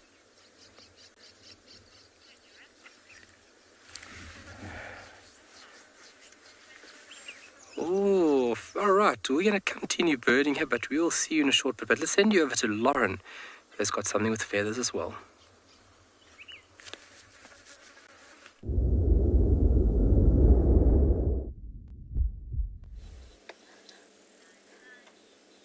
It's back. We just lost it momentarily there.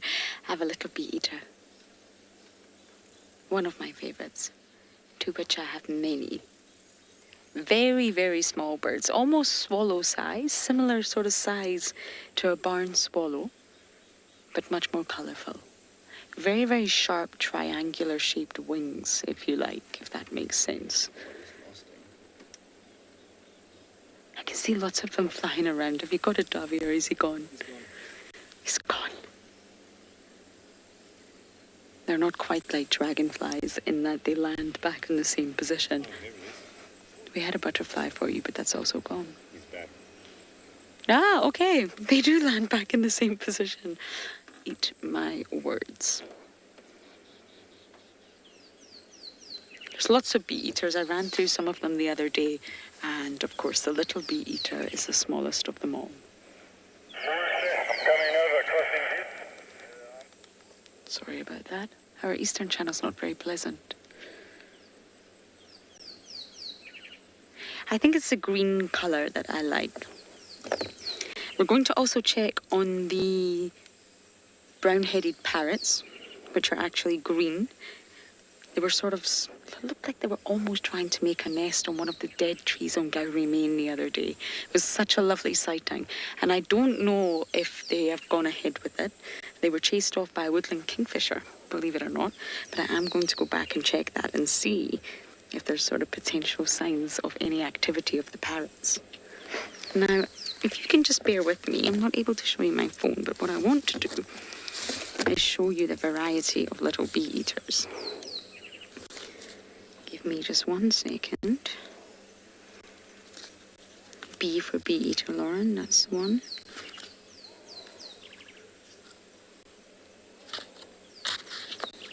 Okay, Dovey, are you ready?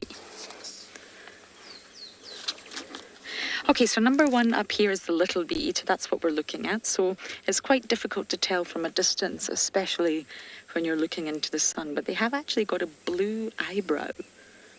Or maybe it's not, it's a blue eyelid. Rocking the look from the 80s, that blue eyeshadow. And of course, they've got a little bit of orange. Then if you look at number 2, Dov, that's a carmine bee eater. You can see it's much bigger. And they are the migrants that come here and we get very, very exciting. Then if we look at 3, the European bee eater, and then you do also get the rosy bee eater, which really is quite strikingly different. Dovey's very impressed with that. There's actually more. Can I just turn the page? Voila! All these different bee eaters, not all of them you find here, I must say. But you can see they're still quite small birds. But the little bee eater is the smallest. And this one, number 4, this is the olive bee eater. It comes from Madagascar, so you won't see it here. But you can see there's actually a large range of bee eaters. And our little one has flown off, which is rather unfortunate. But this is exactly where we had Tandy last night. So not that I'm fully anticipating she's going to be in this exact spot, but it's good to work the area. She wasn't found this morning, so it's good to sort of just scratch around, look up all the marulas, look in all the shaded spots and see if you can see any signs of our cats. I believe she'll still be on Chitwa, as with Mareebs. And I want to find Kochava and her not-so-little one. I looked back at Davi's footage and I'm just going to go up to the top of this dip here and Buchava's little one is really not so little.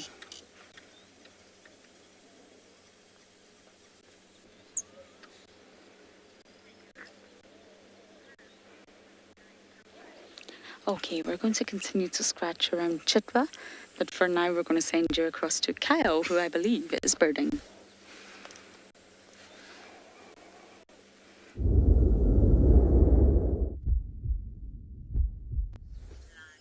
Well, very good luck to you, Lauren. There's a lot of activity of birds here right now. The shaft-tailed white is back in the tree. Oh, go to the right. Oh, look at that. Oh, my word. Green-winged Pitelia on the right-hand side. That bird with the beautiful orange beak that came into frame there. Lovely bird to see and very, very sneaky. Oh, my word. That just all happened as it should have. But a lovely bird. So this is his summer dress, or his mating plumage, so to say. So this is his very, very fancy dress to impress the ladies. Whereas when it comes to winter, he will lose that very elaborate plumage and go almost into this drab brown coat for the winter. That also enables him to evade predators, to remain concealed. But if you think about the resources that a bird needs to produce that beautiful color, it is very costly. But a very, very lovely bird to see. And the birds are very, very busy on that corner. And I think it's just that open clearing and how they can make their way to the water in comparison to other places here at this pan.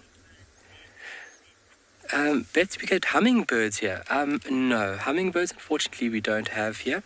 We have an equivalent referred to as sunbirds, which is the equivalent to the North America hummingbird or South America hummingbirds.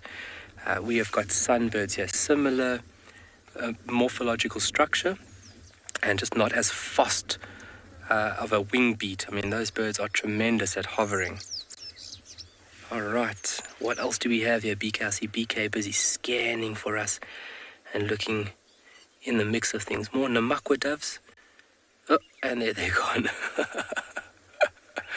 Birding is always a challenge, and especially behind a camera. I take my hat off to all the cameramen and camera women for Wild Earth, and BK doing a sterling job here. Oh, yes, please, black-chested Prinia.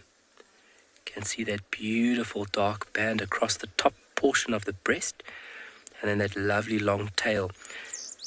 Behavior is also a very important thing on how one can identify a bird. So behavior, so how the bird moves, you'll see that Prinias have a general behavior of erecting the tail, or what we refer to as cocking the tail up. Very, very distinctive behavior displayed by all these birds. Or, sorry, this family group. Oh, and there he goes. Just the top right-hand corner there, BK. What else is there? Oh, he's on it. There we go. Lovely. That is a beautiful... I can't even see where he's looking. Canary. That's it. Lovely yellow canary. That is a female with that general all-round greyish plumage. And then if BK goes to the top right-hand corner, there we go. We got a weaver. Look at that. Very, very strong beak. Very uniform yellow.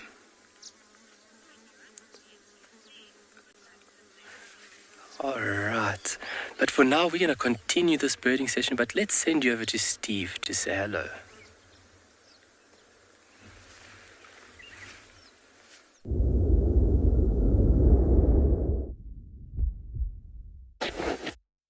Good afternoon, everybody. Welcome to the Bushwalk team. My name is Steve, of course, joined by Gert on camera, and we're very excited to be with you this afternoon. We've been walking for some time, and unfortunately just trying to figure out all of those small little bits. But we're joined by Willem again this afternoon, looking after us. Very nice and safe. There he is.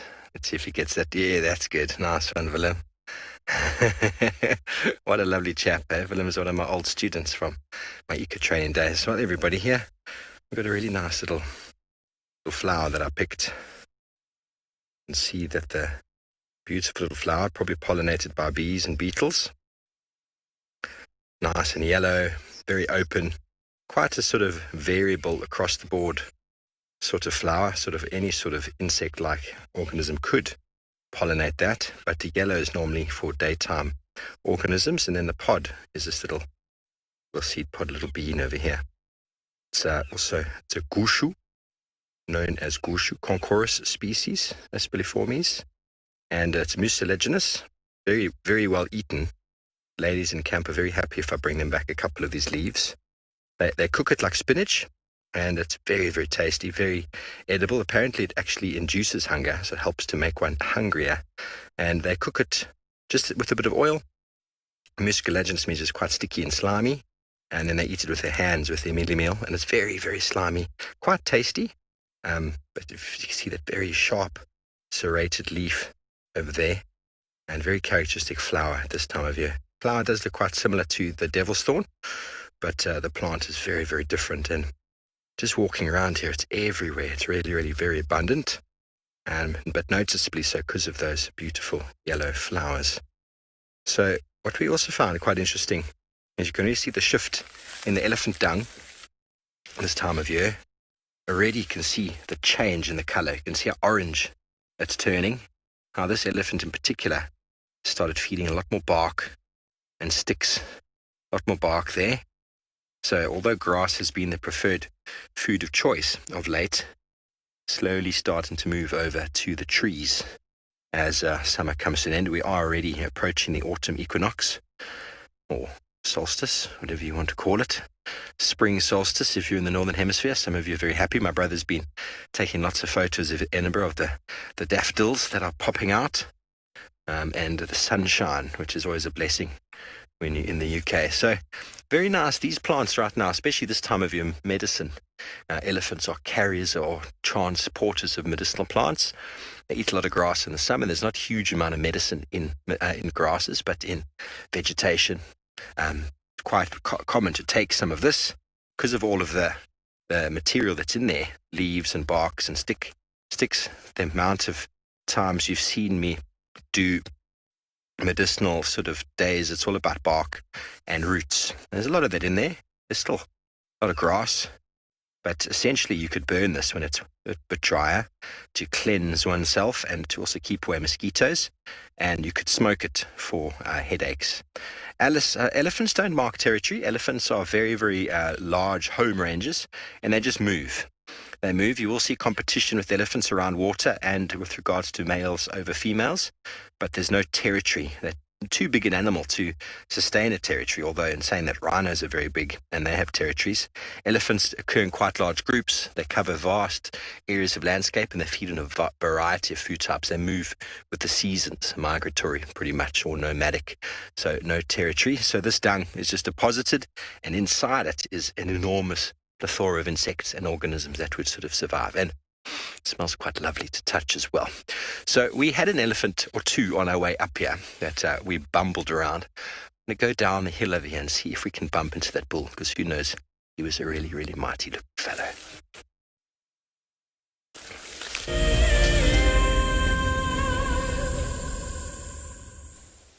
If you love to watch Wild Earth, then we are inviting you to join our Explorers program. For a monthly subscription, you will have the opportunity to win fantastic Wild Earth expeditions. Join our guides for a chat around the fire, receive weekly highlights from our shows, and much more. All the money will go to keeping these live safaris on air, which in turn allows us to escape into nature every single day. Converging game path will invariably lead you to a water source, but treat all water as suspect. One of my favorite ways of purifying water is to filter out the particulates.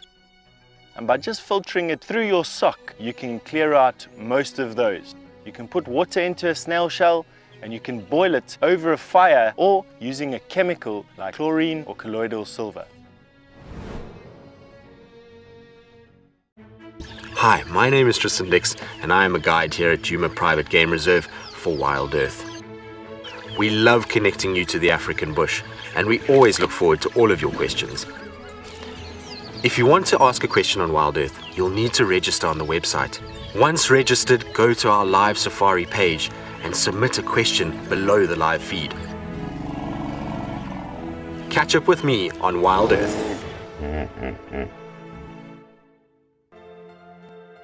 The croc is still holding another one there. It's holding from the hindquarters. I would really want. The wildebeest cross is trying. The croc is holding the tail. It's holding tight. Oh no. Goodness me. Lucky, lucky wildebeest. You have another day to live. Expect the unexpected here on Wild Earth daily. There's a grounding earthiness to this place that we feel in our ancestors. It's a place where, believe it or not, we evolved as a human species, and anyone who's come to Africa will understand that. The connectivity that the continent has to the person and to people's souls is next level. I am thoroughly looking forward to taking you on your next adventure when we explore all the small and big things. Catch up with the guides daily here on Wild Earth.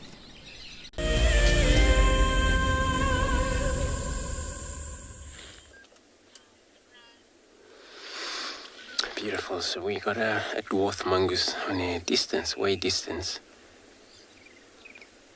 A dwarf mongoose, one of the social mongoose out here, where they get around, move in group. We've seen 3, could be more of them, still hiding in that bush.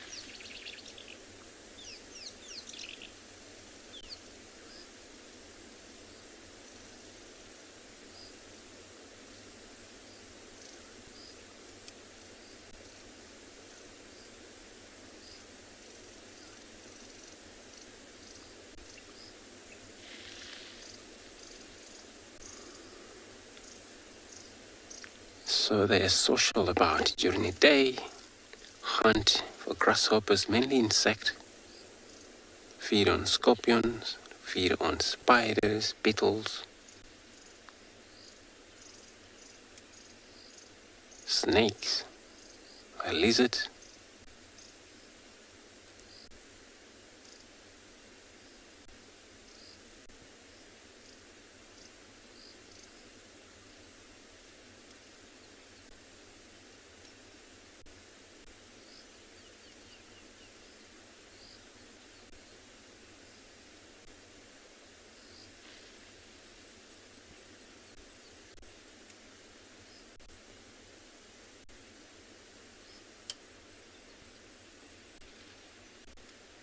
And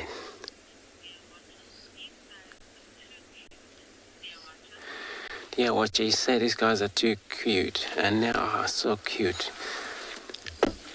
Especially they have a lot of things to do, and they always move around. Even if it's hot, they're never static. They're always playing around. Same to an elephant, same to those type of troop of baboons, you know, they're always playful animal.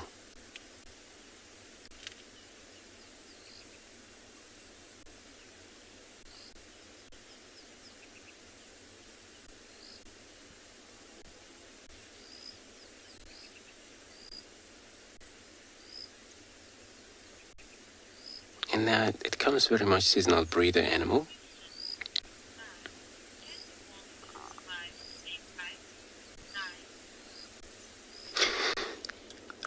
I think I missed that question. Can you repeat that question again?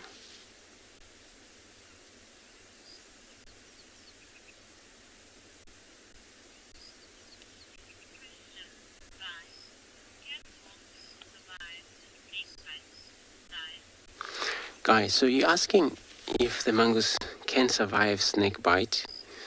A venomous snake, no, I think definitely would die.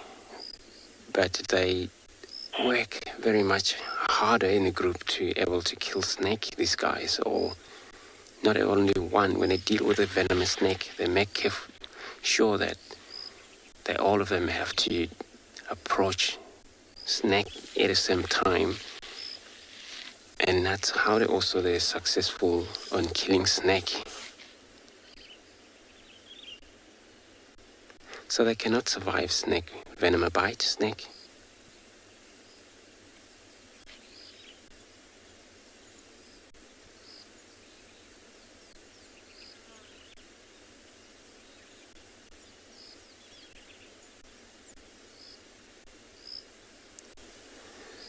looks like all of them showing up in that little perch of soil mound.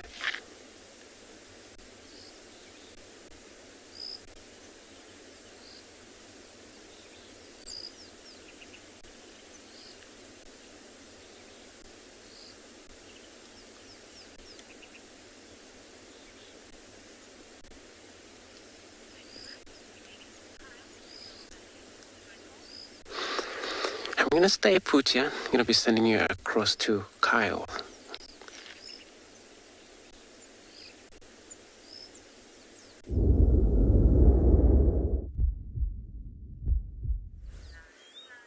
Well, it's a very tranquil scene, and we're just enjoying the shade, myself and BK, and the bird.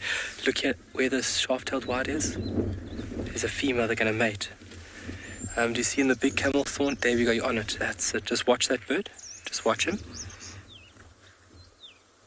There's a female in front of him, and he was just about to mount the female to actively mate.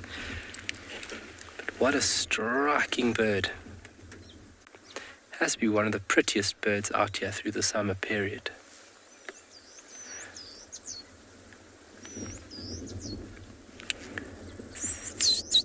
That's him busy calling there.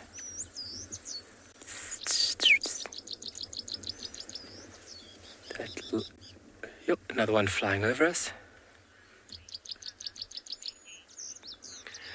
Nombelo, do birds change color as they age? That's actually a very good question.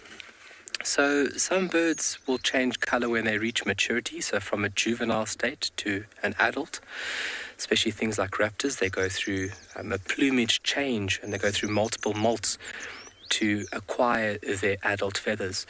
And then some birds, like this male over here, doing a little bit of preening there, this male will change his coat winter to summer.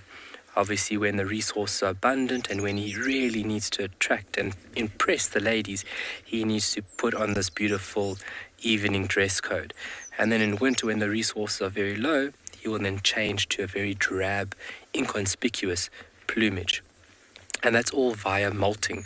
Molting is the process by which the bird will change its feathers, either growing new ones or changing from breeding to non-breeding plumage. A very good question there, Nombelo. And I'm glad that you're enjoying the birding as much as I am, because that obviously is creating the stimuli for great questions such as that. So yeah, so a lot of birds go through plumage change or color change, depending on the species, especially to reach your adult plumage, obviously, where you'd be an adult form. But lovely. So we've taken a little look around this pan. There's no tracks of lions here. There were lions seen. Oh, nice. Those are black-throated canaries, it looks like it. Oh, I just can't see it. Let me take a look here. Is that a black-throated canary? It is a black-throated canary. That bird with its back towards us is a very poor visual. And then just below it now has landed a African red-eyed bulbul. You can see that very distinctive little crest it has at the back of its head. And then now you can see the distinguishing characteristic, the red-eyed, hence the name African red-eyed bulbul. Very lovely bird to see.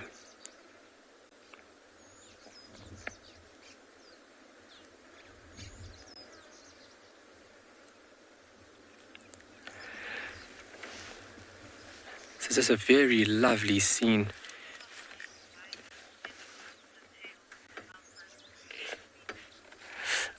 Chantel, does the shaft-tailed whiter ever lose its tail out of breeding in the breeding season? So if birds fight, which these males do chase each other vigorously, sometimes you do have feathers dislodging or being pulled out. So yes, there is a chance that a feather can be lost. One of those shaft-tailed feathers can be lost. But yeah, to lose them and regrow them, it's a very costly process. But I wouldn't say it's impossible. I've found feathers I could actually have one back home. Shh, don't tell Gus van Dijk. It's actually part of a project that I'm busy making. I'm creating a plaque with a whole bunch of feathers to give over as a gift to, say, thanks, just my appreciation for what we've gone through the lockdown period. We're obviously very fortunate here. But yeah, it's not uncommon. I wouldn't say it's impossible for it to lose its tail feathers. A close call maybe, or maybe it getting stuck or lodged in the vegetation. And if you listen over here, this bird call that you can hear very close to us now. Oh, okay, just hold on. It's the shaft-tailed whitest sitting right in the tree next to us. But what a lovely scene we have going here. And then the afternoon is starting to cool down. And it's just becoming so beautiful.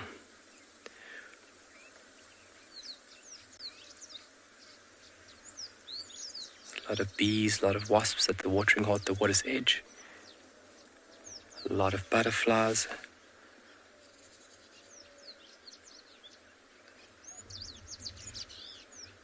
Lovely. It's got to be one of my favorite parts of the day is when the mountains really create long casting shadows. Ooh, do the birds eat butterflies? Yes, some birds will eat butterflies, but if you take a look at a bird's beak, its beak is tailored to a specific food source. So a bird's beak, which would be long, thin and decurved, which would be an adaptation for probing into flowers or various nooks and crannies. So you'd need the right tools in order to catch a butterfly. And you would need the skill set as well, because they are very, very quick insects. Things like bee eaters, they've got the skills and then the agility to catch things like butterflies. Not a lot of birds have that skill set. For example, those doves that just took off there, they would be seed eaters. Their beak is designed to pick up on seeds. So it all depends on the bird's agility and then as well as its beak shape. Obviously, that would be a very, very important tool for that bird. Oh, guys, there's some great questions coming through this afternoon. And thank you. It's your energy and your time you're putting through there. It's great because your question, like I've said before, could stimulate somebody else. They could have another great question. So thank you for all those. And if I do talk a bit fast or get mumbled over my words, just tell me to slow down, because I tend to run away with my thoughts and I get so excited that I actually get caught up in my words. But I'm only human. So from this watering hole, I think what myself and BK are going to do is going to turn the vehicle around and we're going to head to another watering hole that's only about 2 kilometers north of us. And what we're going to go take a look at that watering hole if there's anybody sitting there. But let's send you over to somebody who has another very beautiful view.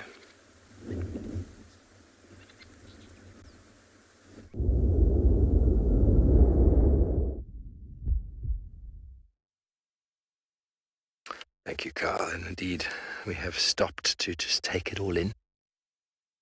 Something I've been really looking forward to exploring out here on Kuchani Pridelands is these rocky ridges. They are dolerite sills. Dolerite is a type of igneous rock, an intrusive igneous rock. Which, if you want to try and understand what that means when I say a sill, if you take a sandwich, like your hamburger, put mayonnaise in the middle, you squeeze it, mayonnaise pushes out the sides. That's essentially what a sill is. It's when huge pressure and upliftment of when Asia or India moved away from South Africa. There was huge upliftment underneath the Earth's crust, and that pushed and huge amounts of magma came up, never reached the surface, but sort of came up in these sort of cracks or lines like your mayonnaise would do in a burger. And so we're sitting on it now, dolerite, a type of igneous rock. It's quite closely related to basalt in a way, except basalt came onto the Earth's surface as lava. Magma stayed underneath, and so it's quite a nutrient-rich rock when it does break down. Now, it's got a very glassy sort of sound to it if I tinker it together, but it makes these very nice cracks. You can actually see from the side over here that it's actually in lines.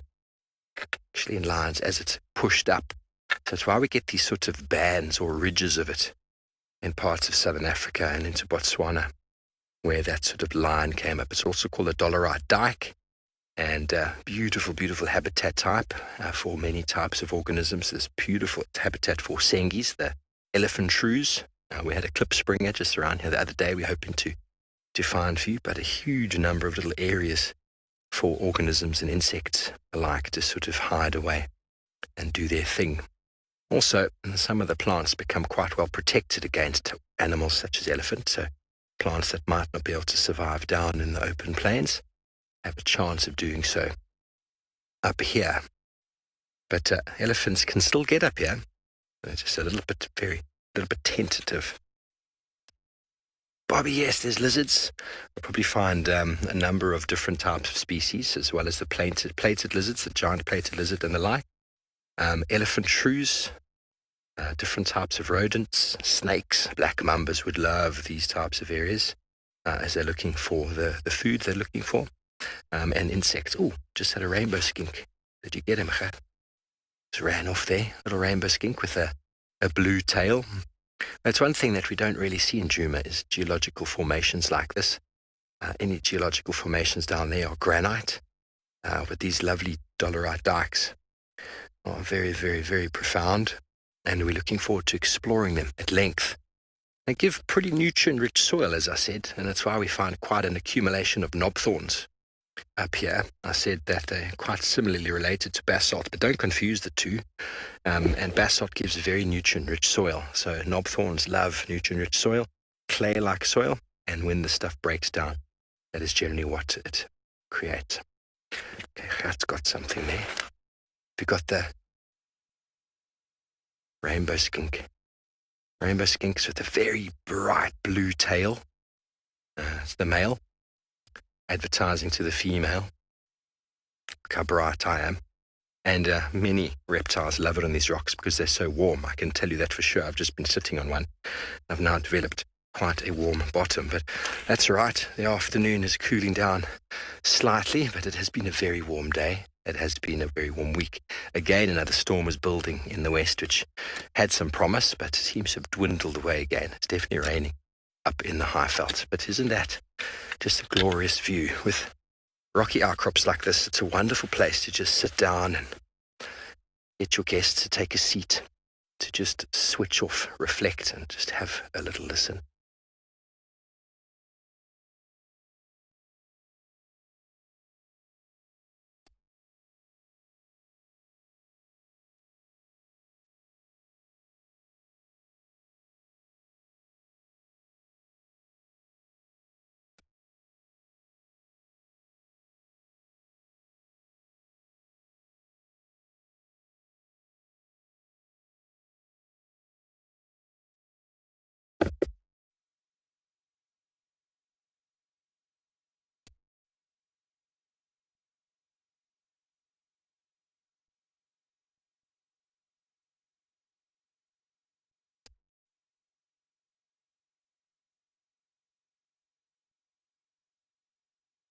Beautiful, beautiful landscape.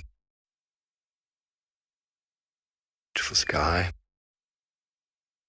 So in these areas, we've had a little baby rock fig a little while ago up on another rock that we were going to do this on, but we won't be able to broadcast there. But rock figs, large leaf rock fig, specifically loves these areas. Hopefully we'll find you one.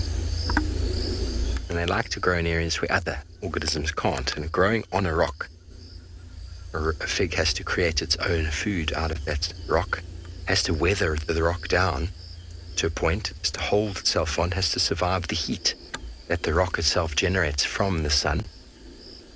And in doing so, it's actually kept away, for the most part, from elephants, which quite enjoy eating figs. Figs are generally quite soft wood, but we will find you one or two at some point, but we're only exploring so far and still learning our way around. But in the meantime, let's quickly send you over to Andrew and some small mongoose.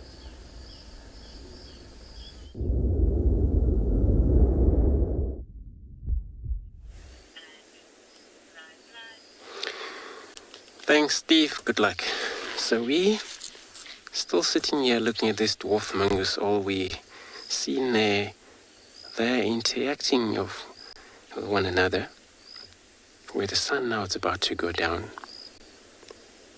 And then I think that looks like it's the mound that they're going to spend the rest of the night in it.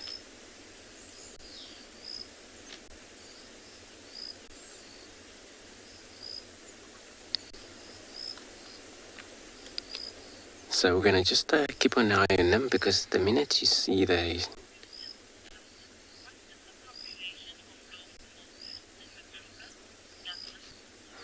since we're asking the population of the dwarf mongoose and the Kruger, I think it's great though. I know they have a lot of enemies due to hawks, and a leopard will hunt them.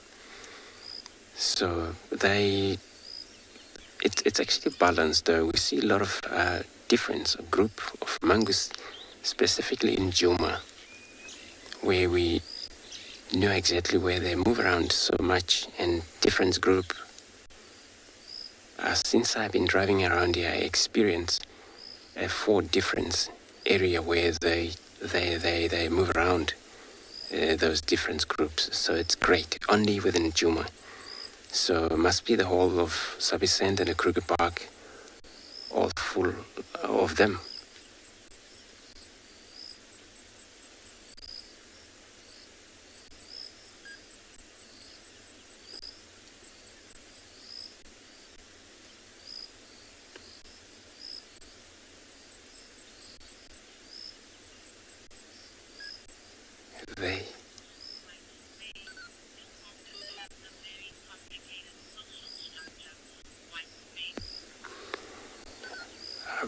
I want to repeat that question again from Whitemane.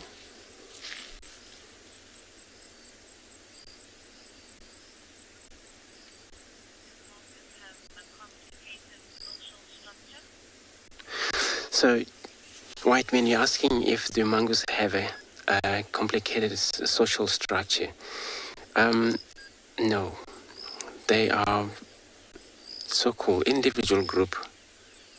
They get along so well. The only time they would have a difficult time is when they hooked up with a different colony. They will accommodate one another, but it's got to be a lot of argument when they meet along the boundary. But other than that, that is all okay with them.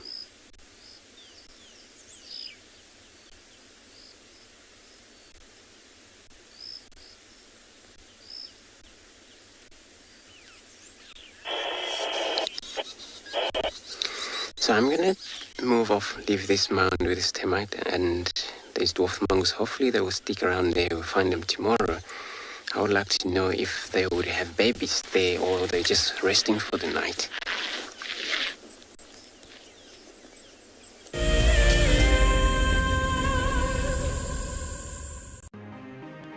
It's the month of March and Wild Earth is offering you the chance to win a brand new prize. Sign up to be a Wild Earth Explorer and you could win a 5-day eco-training ranger experience for 2. Eco-training is the pioneer and leader in safari guide and wildlife training in Africa. The lucky winners can look forward to approaching dangerous game on foot, tracking and 4x4 driving, learning about animal behavior, and even spending one night sleeping out under a blanket of stars. In addition, you will also get the exclusive opportunity to join the Wild Earth team on the broadcasting vehicle. Sign up to be an explorer now, and it could be you that wins this life-changing experience. Terms and conditions apply. I got into wildlife filmmaking because of a passion for nature and a notion that I could make a difference. Helping others fall in love with nature brings meaning to what I do. It's also a lot of fun.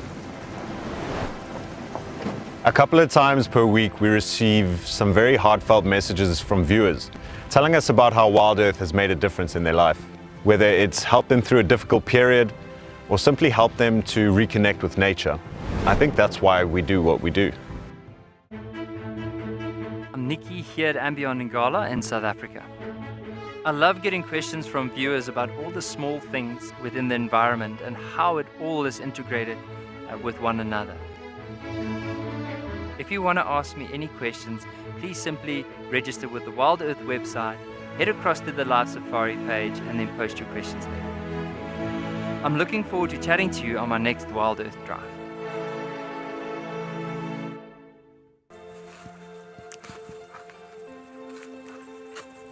Hello, Mama. Just checking us out, everybody. There's no aggression here. Very relaxed. A herd of elephants moving around your car like that is truly, truly magical. Tune into Wild Earth every single day. It's in your nature.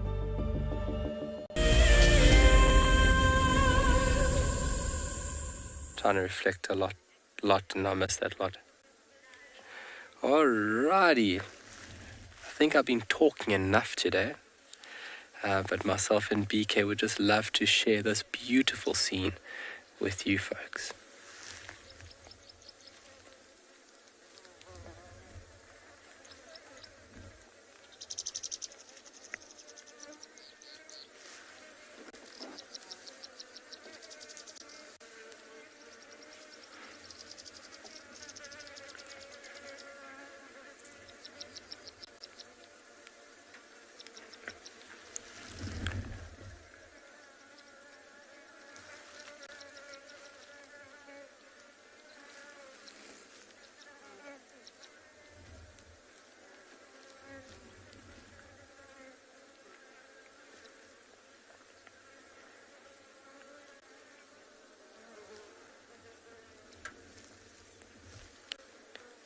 Beautiful topography.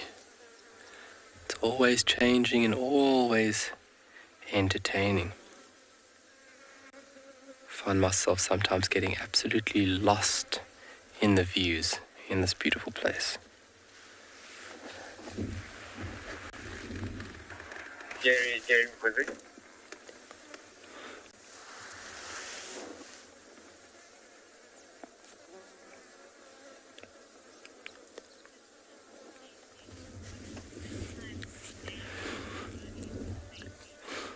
Stacy, what is the best time of the day to go birding?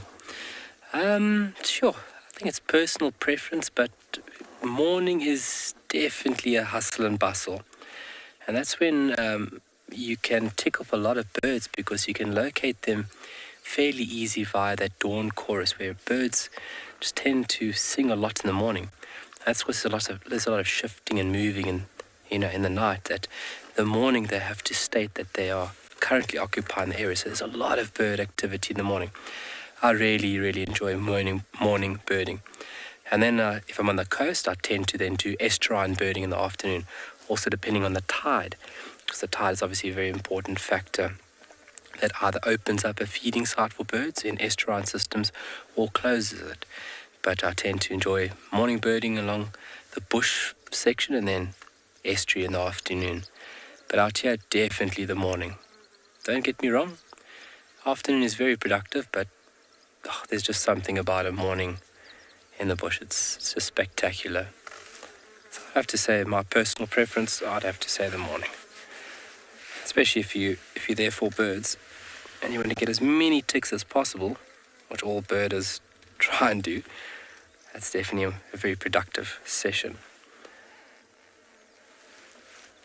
Alright, we're going to continue further north. We are pointing north right now.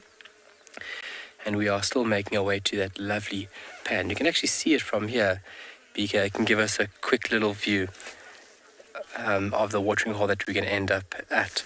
But we're going to continue this mission, but we're going to send you over to somebody else who is also on a mission.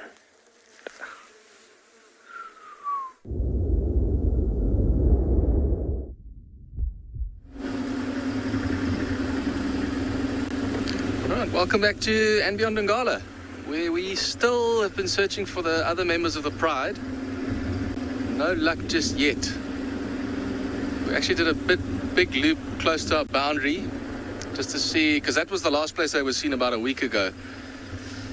And then we had a little bit of rain in between then, so it's possible they could have moved from where we last had them closer to the central part of the reserve, to where the other lions now are on the river. And if they were to go there, and the rain could have potentially washed their tracks away, so then we probably just didn't see them if they came closer. And a few days ago, the lions were actually very, very vocal. Different lions were calling, so I think when that happened, potentially they also could have moved closer.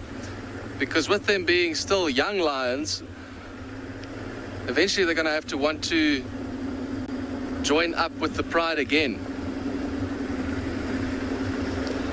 Especially if they're looking to get a meal from the lionesses. So we are driving into the sunset, but it's actually turned out nice and cool at the moment. You can feel the temperature dropping.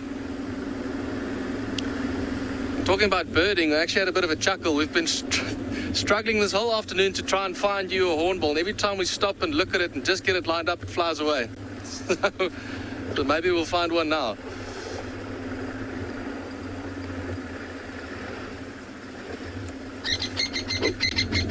That was crested Franklin.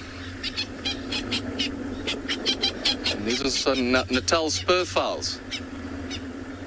Now they often come onto the roads, because you can imagine the ruts of the roads are the easiest place for them to be walking. So they're obviously foraging and looking for seeds and little insects in the bush, and then they come to the road. They think it's probably a game path, and they follow it. And then whenever we come driving in, they think, why are we chasing them? We're just driving on the road. But that sound you heard when it was flying up in front of the vehicle, that sort of distress call of a Franklin or a spurfowl, it's often the same thing we hear if lions or leopards, any predator really, walks through the bush and they come across these little Franklins.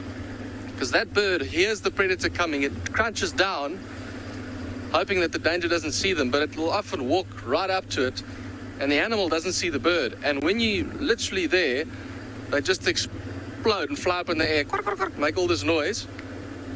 And when they get a fright like that, it's often something that we can listen out for as well.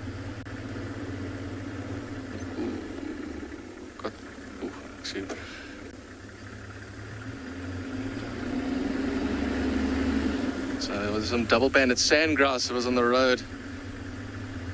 And they often come also to sit in the little ruts where they can dust bathe. And they also like eating the different seeds here. That's another pair.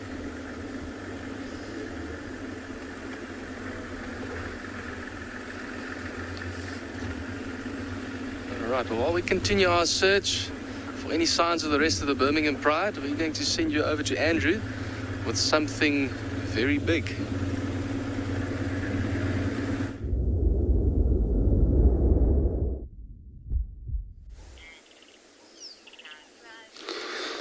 Thanks, Fred. So we got a bull elephant, and he's just stationary there next to the road, but trying to pick his trunk up. And this is actually kind of a behavior that he's probably not accepting us. What I saw there, he just put his trunk over the task.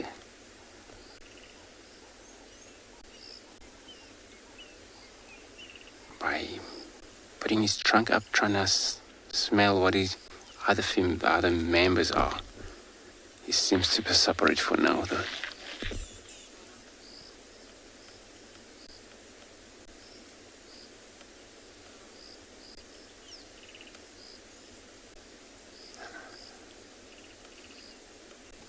Off he goes to the bush. So I'm going to go slightly, I'm going to approach carefully so we don't disturb him, because he doesn't actually feel okay with us.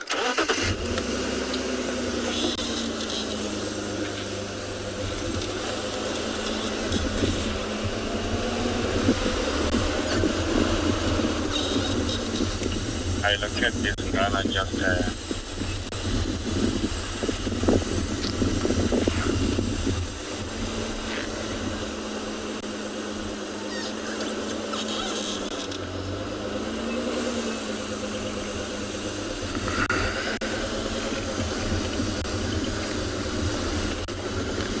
So yeah, he's moving. So I'm definitely gonna try go around. Hope we find him on the other side.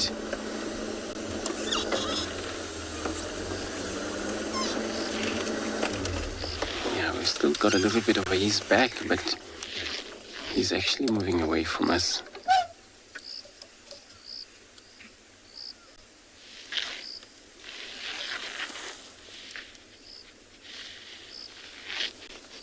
So there's another road where he's going, so we're going to try if we can catch up with him. Quick link, Brideland.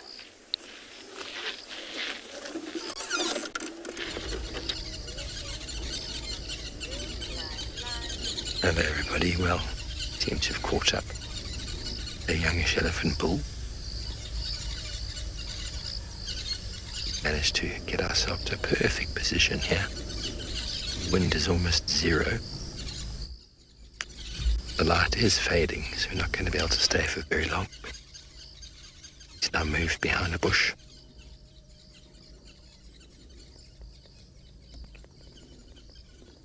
Managed to find ourselves a very nice little fallen tree parked behind. Philip, you like it? Happy. It's all about comfort and safety. Viewing animals in their natural environment. Those of you who've never been on a bushwalk before, it's not about the animal charging you. It's not about the animal making a noise or reacting. It's about observing the animal, doing what they do without any influence. About to come around a gap there. He's feeding, doing his thing. All signs of a very relaxed elephant.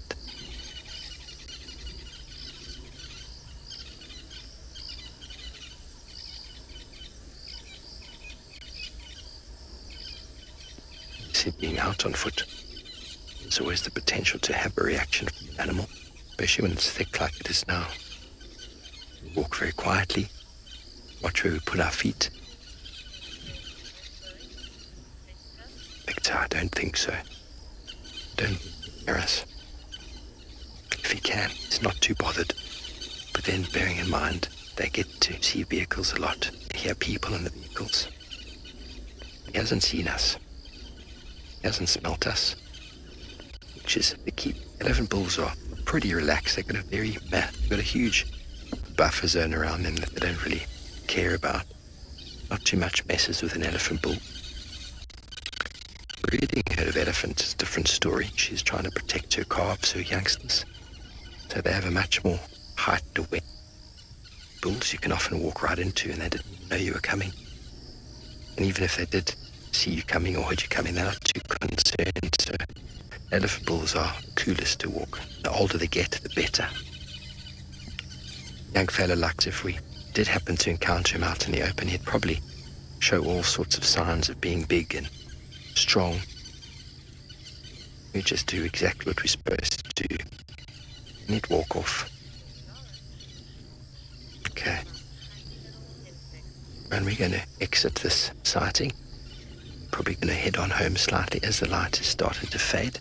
Send you back up to Lauren. Some small little insects.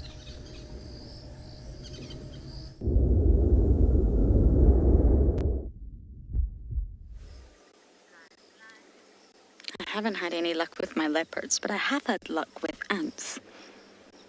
Now, what is fascinating about these ants, and what I want to talk about, is a behavior called anting. It's great, isn't it? And anting refers to birds only. And it's a behavior in which ants are rubbed onto the feathers to clean the bird. And this is in the form of formic acids, which the ants actually produce themselves. Now, it's known as a maintenance behavior, and the birds can actually pick the ants up with their beak and throw them onto their body, or they can just sit there and sort of wriggle around and wait until the ants come on them. And they'll clean not only their feathers, but also their skin. So they will choose an area with a high density of ants. So, Davy, I want to see if these ants clean me. I'm going for some anting. Okay, ants. don't want to stand on any of them. They will be able to feel the vibrations of my sort of footsteps and move out the way. Okay. So the birds do something like this.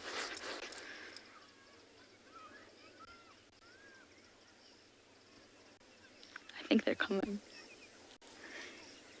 Yes, they're coming to clean me. But I'm not a bird. And just like that, I've sat on the sand, this is getting rather uncomfortable, and sort of wiggled my way around. And here, I'm anting. Have you ever antied? You should. Do you want to try it, Davy? So they're running all over me, trying to see if they can come and clean. Most of them are on my shoe. I don't know if you can see this.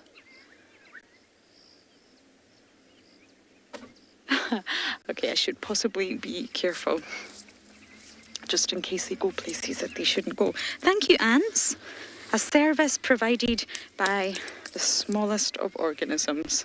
And there's another vehicle probably thinking that I am absolutely crazy here.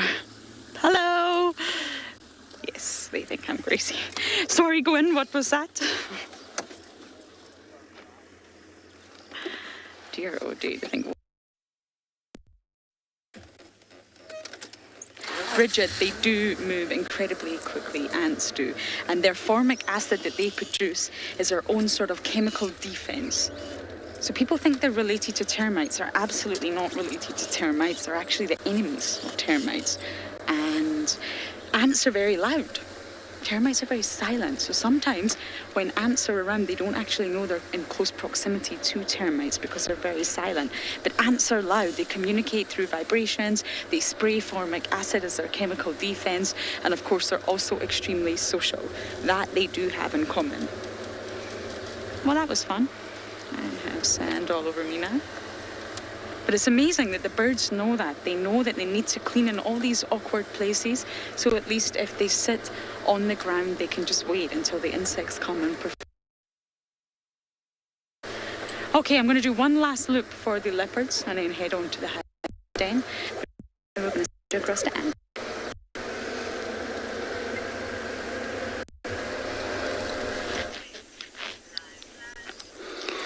All right, everybody, we managed to find our single bull elephant again. So he's staying hide from us. I think it's what we've seen back there, putting his trunk up, trying to smell up in the air, able to see or smell if there's other member around here. And he's been moving back forth around here. So he's probably on a trail to find some other member.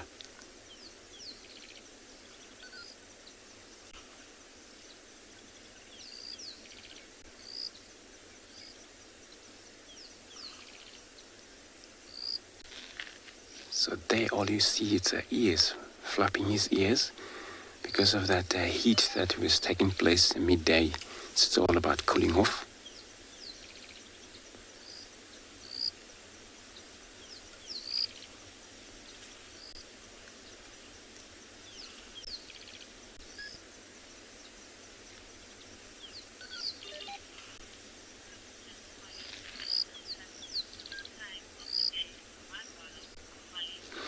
Holly asking if the elephants have a specific time of the day to do madwalu.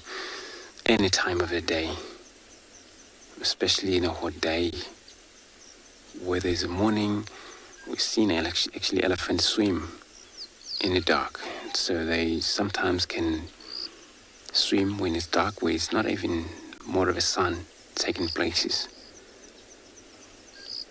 But they do a lot of this cooling off during a daily basis. I'm gonna see if I can slightly drive forward, then can get another look.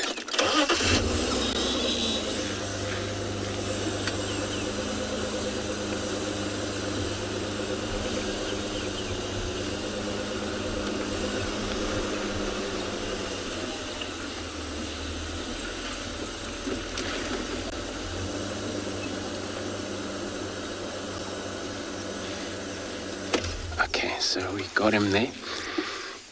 He's busy now trying to grab some branches to feed on.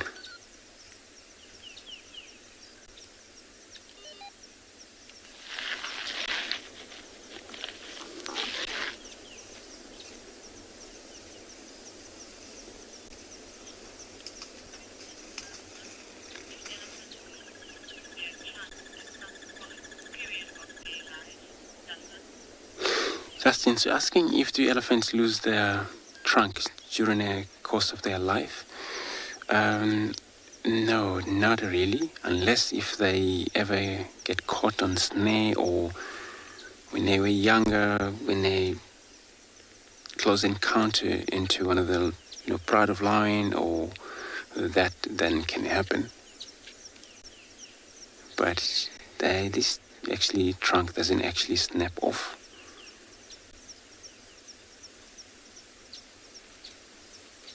Try move forward again, so it seems to be well hidden in the bush.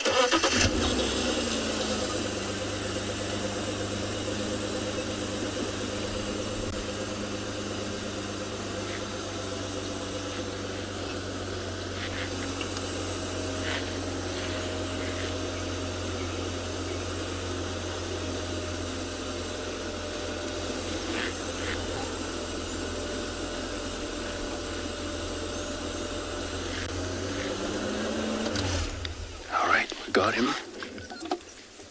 Still.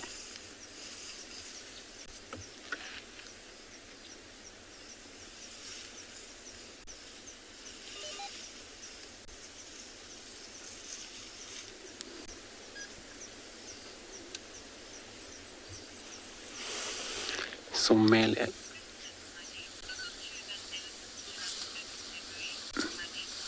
My dear, so you're asking is that true that elephants do have a good memory? Yes, it is true. They have a brilliant memory, elephants. And that memory cannot actually beat human being experience and kind of thing, because we learn, we're human, but they are one of the best to remember things that happened for the past 3 years.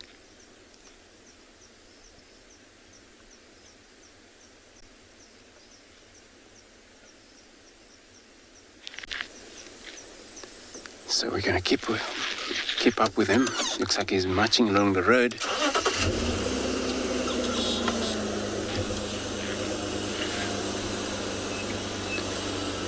Male elephants, they are always separate from the females. And this is where sometimes you may see 2, 3, or maybe 10 bulls in one area, in one place. He's taking a wee there.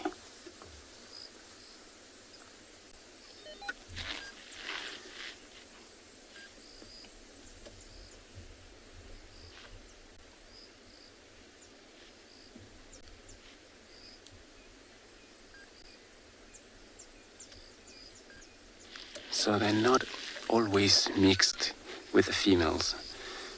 This is the typical behavior for the males. And when they're hooked up with the females, it's fine. But they're more likely to be all brothers, older brothers in the group of a bachelor males.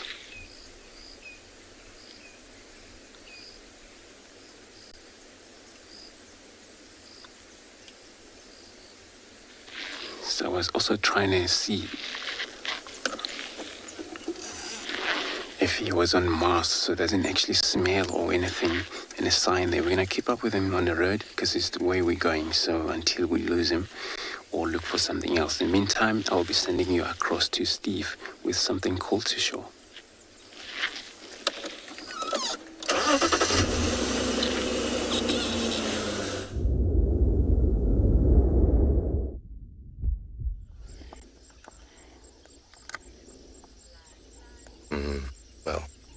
Great time of year for golden orb spiders.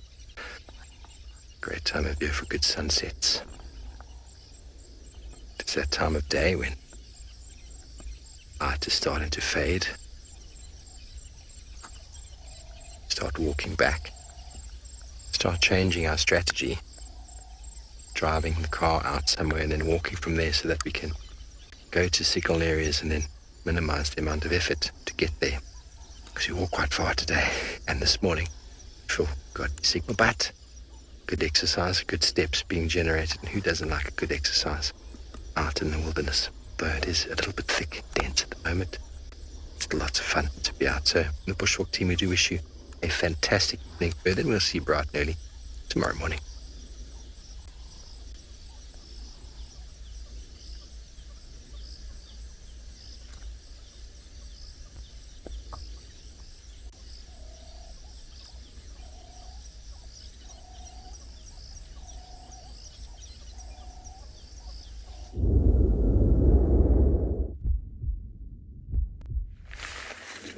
Alrighty, just driving along, and we are on the eastern facing side of this little koppie here, and just the sun on the western side illuminating the grass that is right on top of this little koppie is just so beautiful.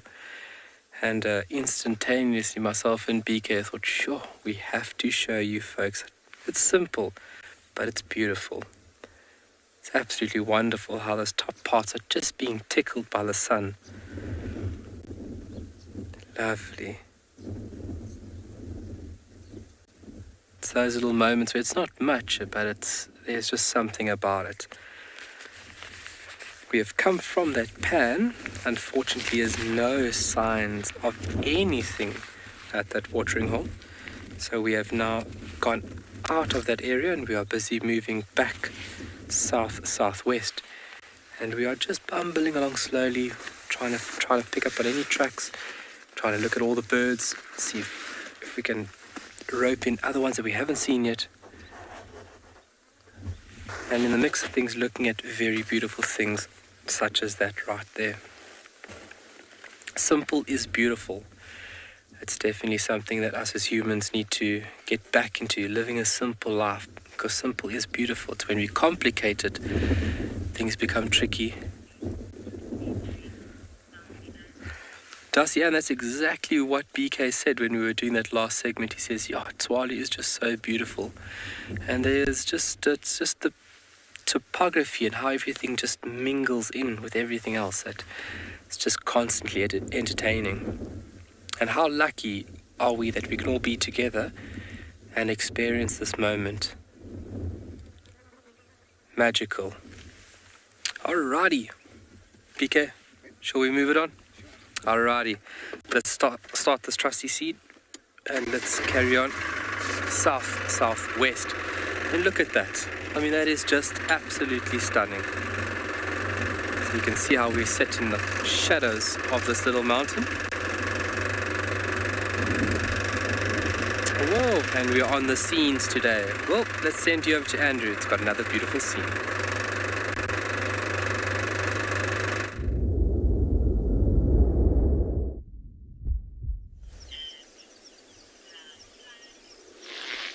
Cool, Kyle, thanks for that.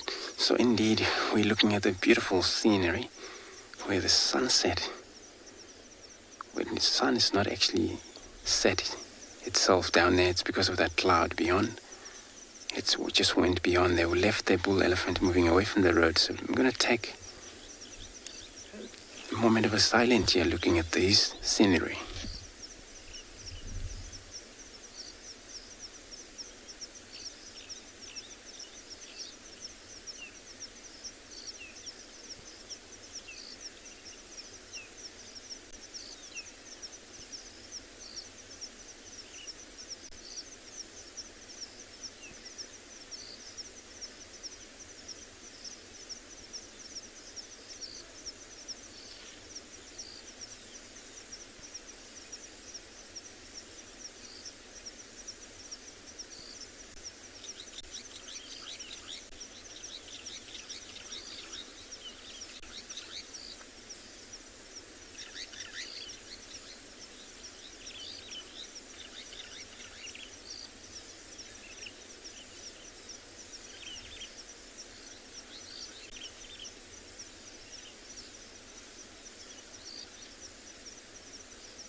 Right, so you're saying you love the different color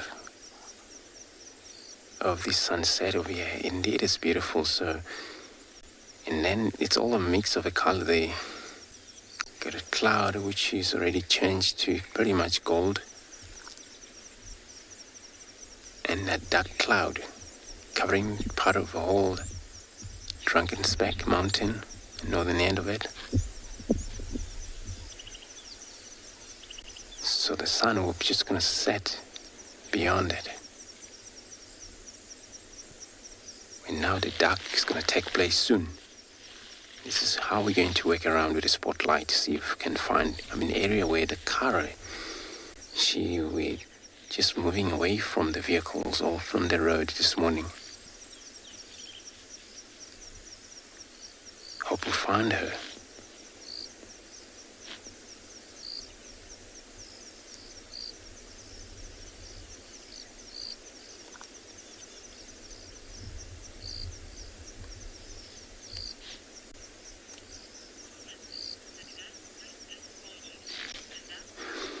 Linda, so you're saying this is gorgeous. Indeed, it is. It's gorgeous.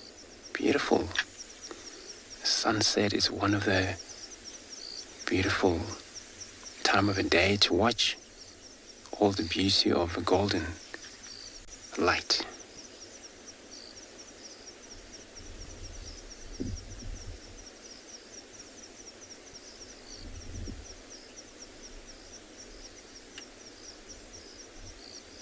It's all about pollution that takes place in the West. All dust is and everything.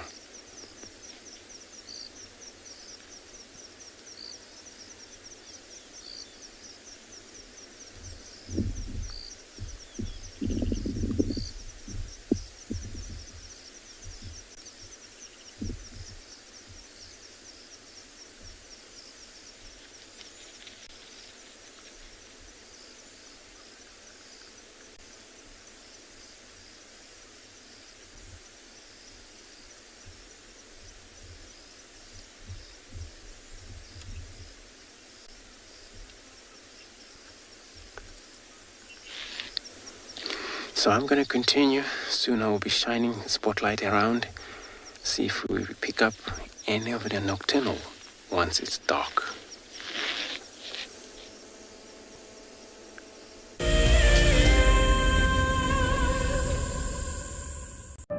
Wild Earth is launching a brand new bushwalk from Pridelands.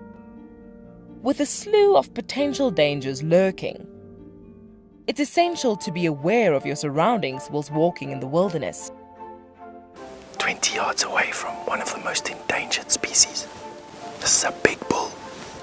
What a moment, what a close encounter with an Ellie bull. He's just over here now. He's moved completely away. Being on a bushwalk and seeing a leopard, it's ridiculous to be this close to a leopard on foot and for him not to run is absolutely insane. How crazy was that? It's just the back of the head of a male lion. He is absolutely unaware that we are here right now. I'll tell you, seeing lions on foot, it definitely brings out the caveman in you, this little scared human being. Well, one track here in front of me, and then one track went right there. I want to follow the track with the cubs.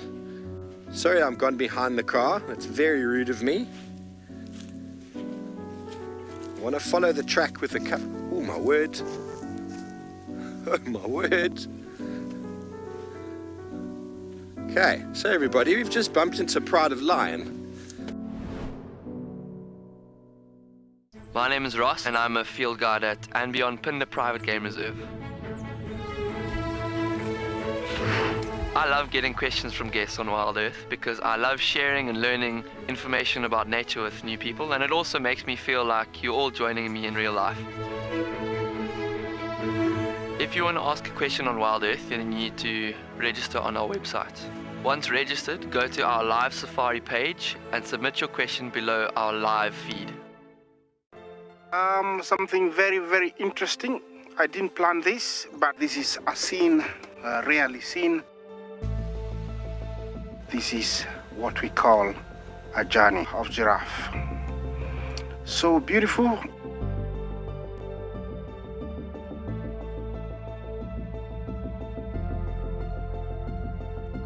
Tune into Wild Earth every single day. It's in your nature.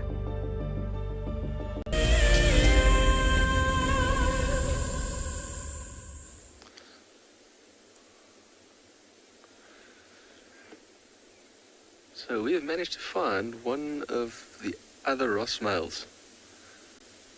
And he actually was a lot farther away from, or a lot further away from Pride as I actually initially thought. It's in a straight line. He's probably about 2 kilometers away. Where, well, actually might even be more, closer to 3 kilometers. So he moved. Just want to get onto the radio quickly. Yeah, go ahead. And I've just relocated Animal North River Chitsalala. He's static. I'm live at the moment.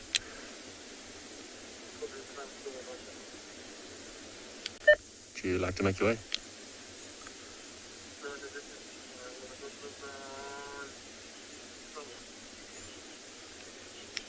Copy that. Anyway, so I was just thinking that, this male was close to the rest of the Pride when we had them a day or so ago. So he must have moved off and potentially just wanted to see if he couldn't join up with the rest of the Pride. Because like I was saying, we had tracks, some of the other vehicles said they had tracks of lions close to the river, round about where we are now, which we think could be the other members of the Pride. And so it might be that he's potentially tried to join up with them, or he's just off by himself. Many a time we've seen him go, the male lions in the coalition will split up and go through different parts of their territories, either joining other lions or just patrolling, moving through, scent marking, trying to see if there's other animals, where they are, roaring, because roaring loudly is also a way where they can audibly mark their territories, letting other lions know where they are and that they are here.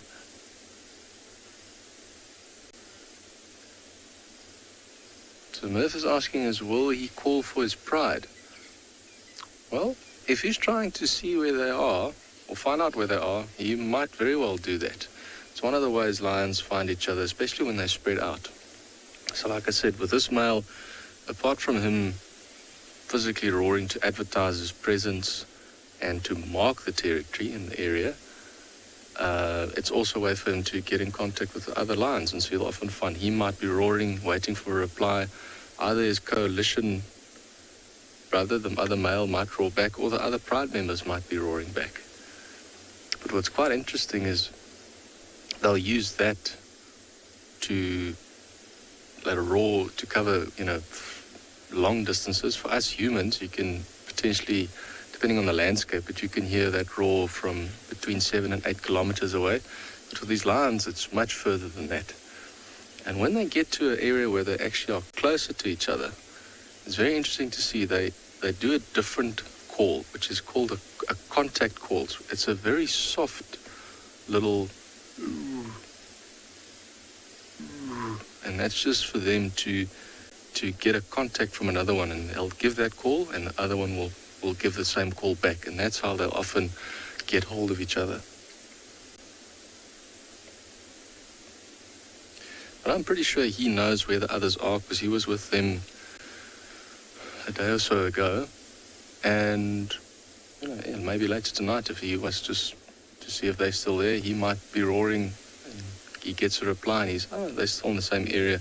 He knows where they are. He can join them at some stage if he wants.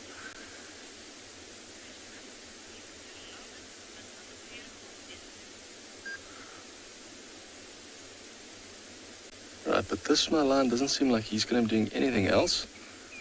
So I think while we stay here for a little bit, we're going to send you over to Lauren with another beautiful insect.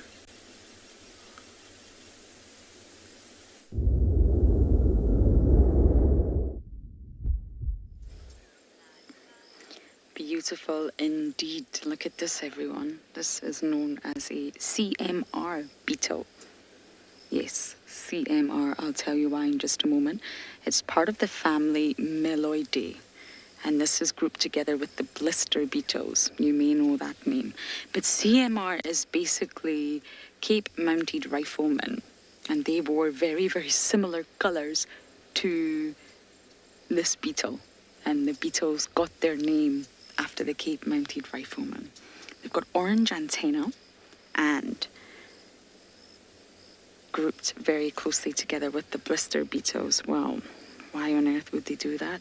That is because they secrete a really potent blistering agent, and it's actually known as cantharidin. And cantharidin, believe it or not, when you touch it, can cause, well, awful symptoms for humans. And it contains, I think cantharidin itself is actually a heart stimulant. And when it touches the skin, it causes severe blisters because it's actually irritating the mucous membranes of your skin. Now, if you were to swallow this insect, which I don't recommend anyone does, then it can actually result in internal bleeding and can be fatal to humans. Ouchie. It really doesn't sound fun at all. So you need to be really careful, especially people that pick flowers or maybe work in the gardens, in case you come across these beetles. You definitely need to wear gloves. And basically, the black and yellow is aposematic colouring, what we talk about all the time.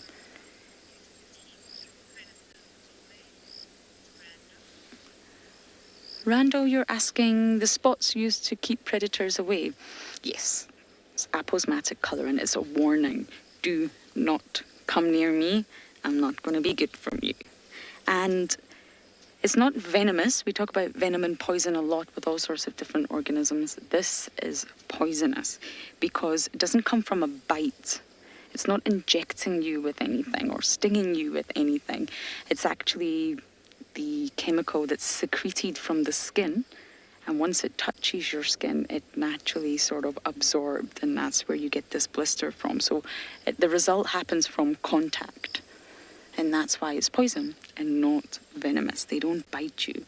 It's just this really potent heart stimulant, cantharidin, that they actually secrete. But they're warning you of that, or not necessarily humans, because we are not the predators of this beetle, but they are warning the predators, in answer to your question. And bright yellow and black. This is a huge warning not to come near me. They don't have stingers and they don't have jaws. They can't bite.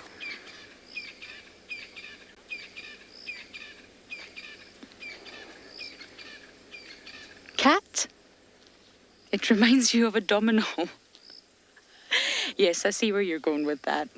I can see how it reminds you of a domino. A very funky looking domino with antenna, but yes. The domino insect, aka the CMR. And the cantharidin itself is actually odorless, and it's transparent, so you don't actually see it, but the minute it sort of touches your skin, it will produce almost an immediate reaction. And of course, this is a defense mechanism for the beetle itself. It's not trying to harm you, it's trying to protect itself. But it's not toxic to our skin. So it will cause blisters and welts, and I'm sure it'll be really painful, but it's not actually toxic to the skin. It can only be sort of really, really harmful for humans if we were to swallow lots of them. And I really don't imagine anyone to be doing that.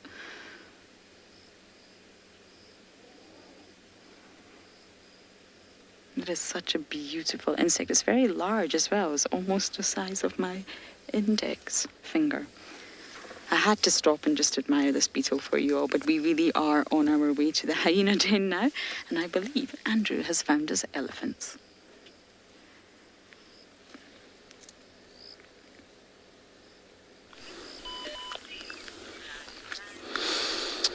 Cool. Good luck, Lauren, with the hyena den. Hopefully you find it active.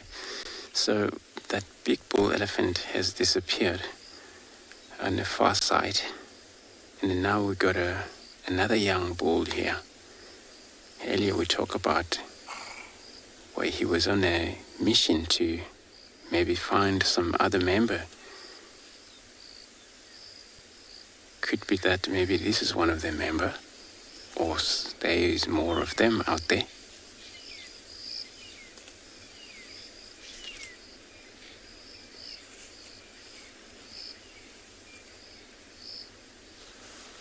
But this is a lot younger compared to that bull.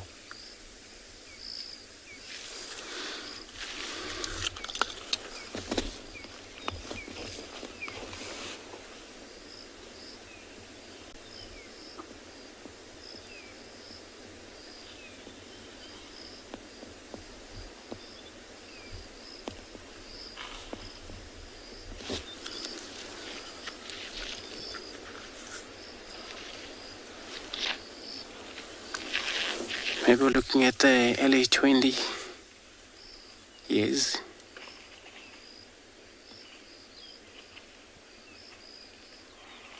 Or 18 years, somewhere there.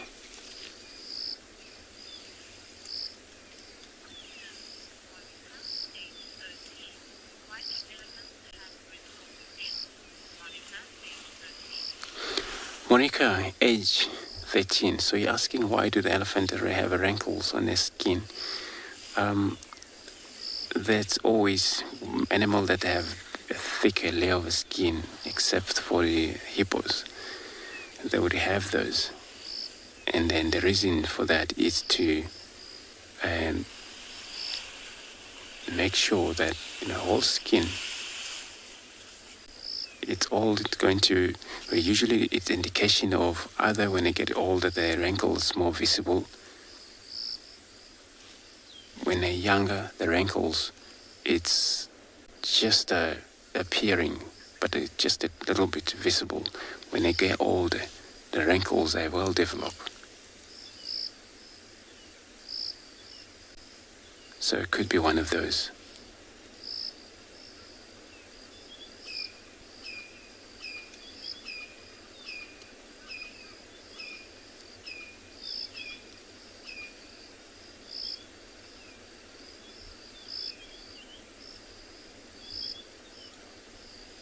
So he's also on a trail of where the direction of that big bull was heading. And that bull is behind him, maybe some other member, and this bull is behind that bull that we saw. So they're all just going to be going in the same directions.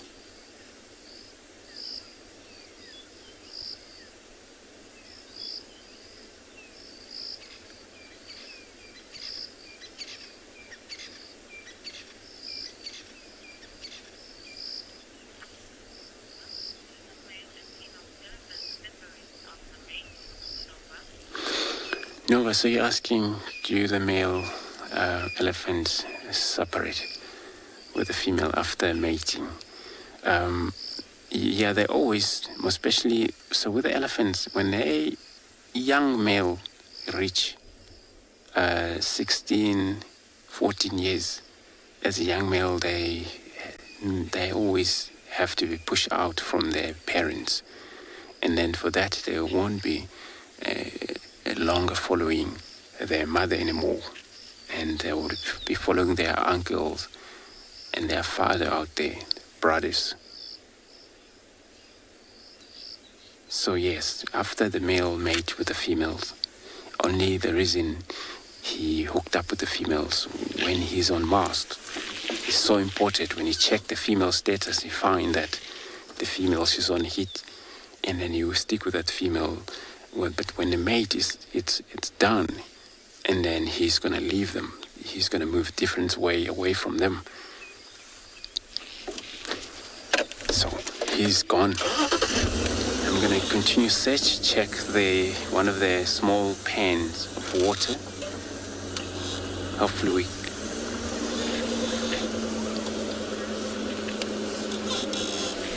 Hopefully we get anything drinking, or then I'll be sending you across to Kyle with the beautiful scenery.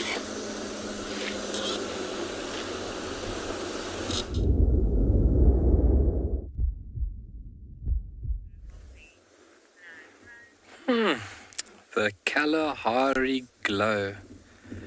It is just very spectacular. You can see that sun dropping very quickly towards the western horizon. And we've just crested over this dune. We've got no tracks moving in or out any of these blocks, so we thought stopping for 5 minutes and appreciating the sunset is on the cards.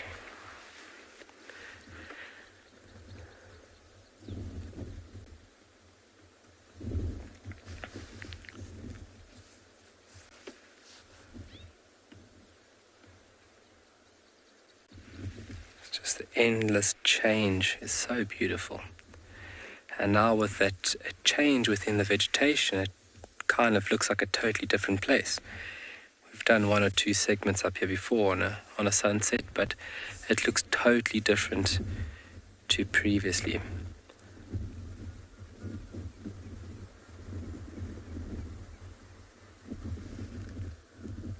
Vast and magical land. So we're going to keep on heading west. I'm going to keep on looking or locating any tracks or any signs left behind by any animals. It's fairly tough today. We haven't seen any signs of mammals left behind. But good that the birding's always there to entertain us and all the other little things.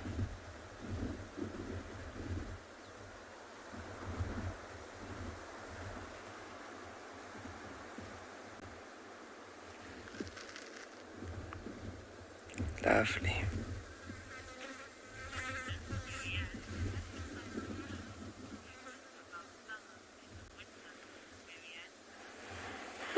Marianne, what would I miss besides the heat? The heat and the birds. I'm a summer baby through and through. Winter's very beautiful, and obviously you can wrap up and you can be warm. But there is definitely disadvantages of the winter. Getting out of bed, showering. Summer you can always just sweat a bit and that's it. I would say the heat and the birds. So obviously the bird count starts to meander down now. We start to get to our winter count, which is around about between 70 and 80 birds, which is lovely. It still keeps us entertained. But on the journey that we're on now, you guys will definitely appreciate winter out here. When we start on the winter sections, you folks on board with us would just be such a treat to explore this wonderful land through the winter and then show you the true hidden gems of winter. Because it is a striking difference. Already, just like I've mentioned, the days are really starting to change. At midday, temperatures not as hot as it used to be. And the nights are very chilly. So I'm even under the covers already. A lot of snuggle weather.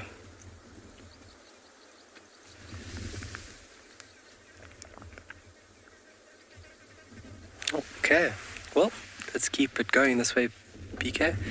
We're going to use our hopes and dreams. Keep it going all natural over here down this dune. Save the planet where we can, however we can. Look, no hands.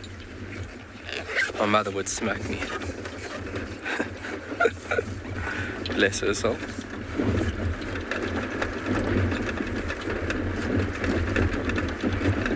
Welcome to Carl and BK's Eco Tours. I'm so glad you guys could join us in this wonderful, quiet segment.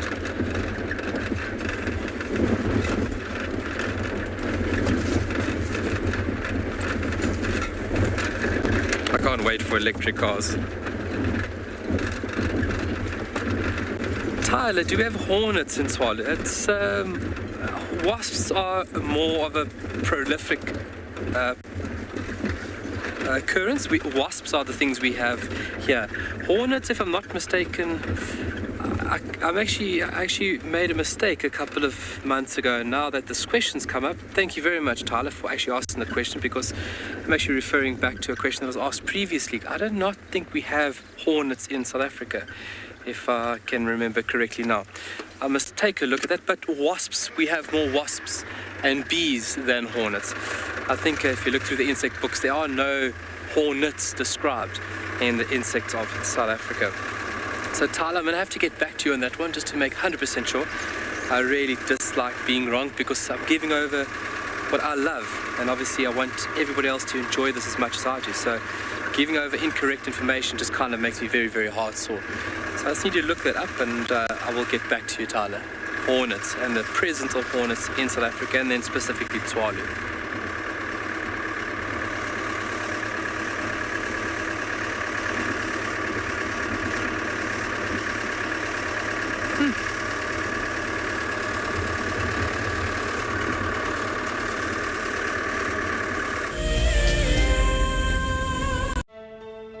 Just look at that. It is absolutely incredible. And as far as I can see, that all falls within the reserve. So it is a vast landscape, but we are gifted with these incredible things, you know, the wildcats, the aardvark, yeah, you name it. It just keeps on delivering. It's just such an incredible privilege to be out here.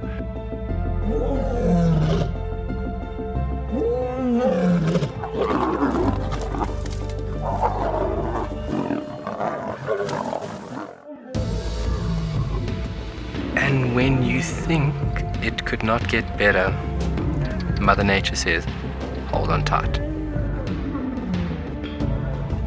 Oh my word, that is gorgeous. We are cooking on gas this afternoon. Have a look at what we've got.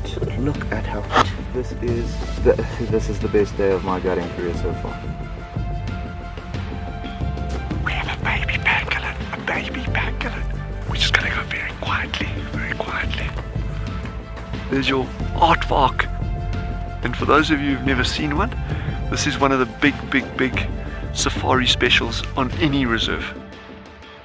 I'm just holding my cap because otherwise it's going to blow away, and with this storm coming towards us. Absolutely beautiful to be able to see water flowing in this volume in the Kalahari.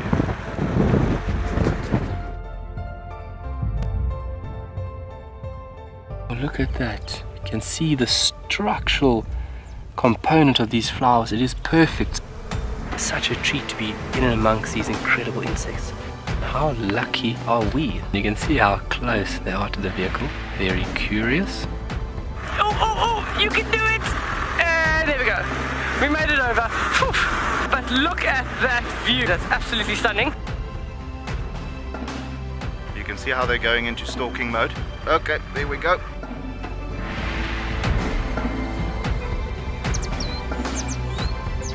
This one female is gonna walk straight past the car now.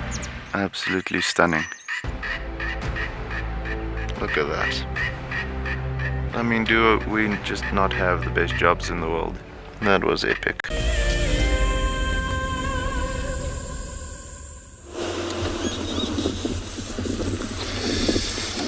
So we are now on a look for any of the nocturnal. So we mentioned earlier that we have to work around where Kara was seen this morning, or disappeared into the bush, was actually pushed by those bull elephant this morning. So they are nocturnal. Maybe we'll get luck. Seeing her come back to the road, or we just check that watering hole. There's nothing there.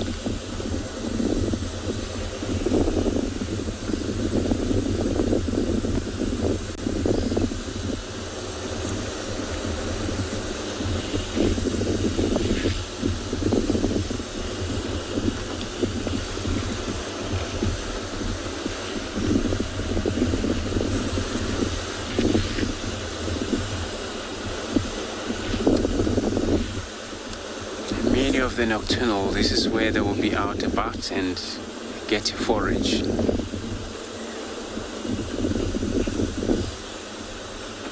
So let's continue search here. I'm going to be sending you across to Fred with something to show.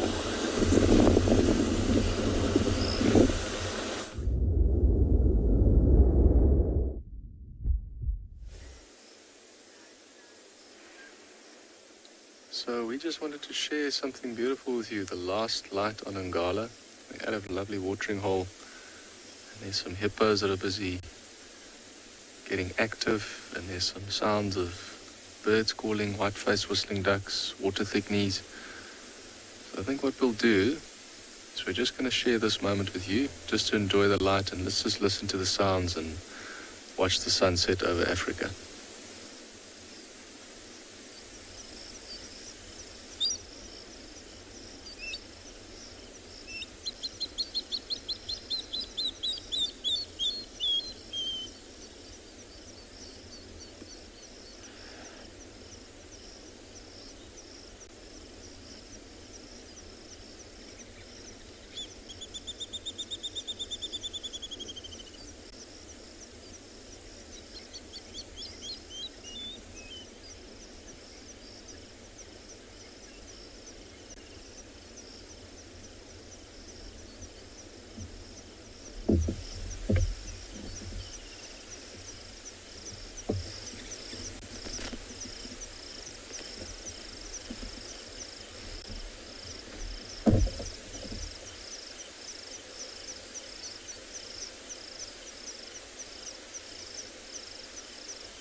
David, I agree 100% with you.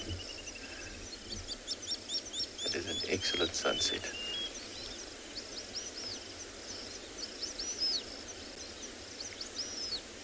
Oh, it'll just be the cherry on top of just one of these hippos could give it a call, which is one of my favorite sounds when I'm out here. You can see the hippos are slowly starting to move to the edge of the water. So they might be thinking of leaving the water soon.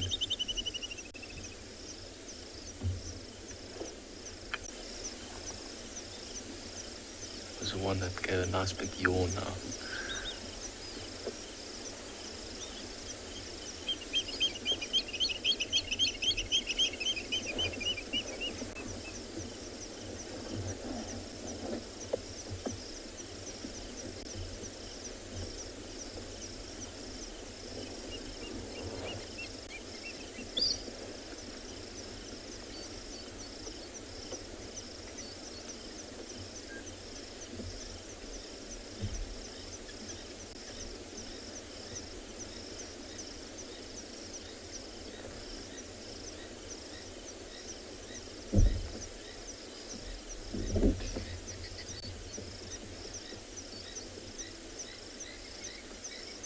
See the ripples in the water. That's from the hippos moving there.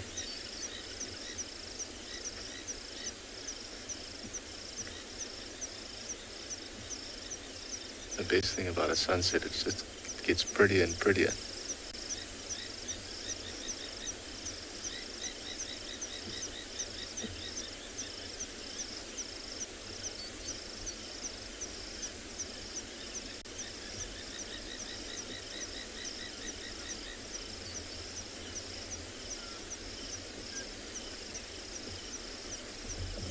Laura Moore, I have to agree. The birds with this water and the colors and the sunset just make it extra special. It almost makes it more real in a way.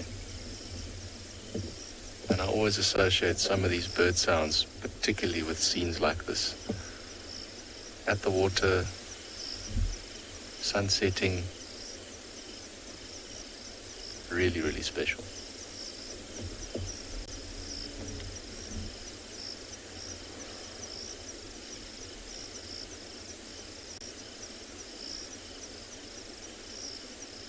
It's quite an amazing thing. Around about this time of day, you can hear the change of the bird calls, with the nocturnal birds starting to call.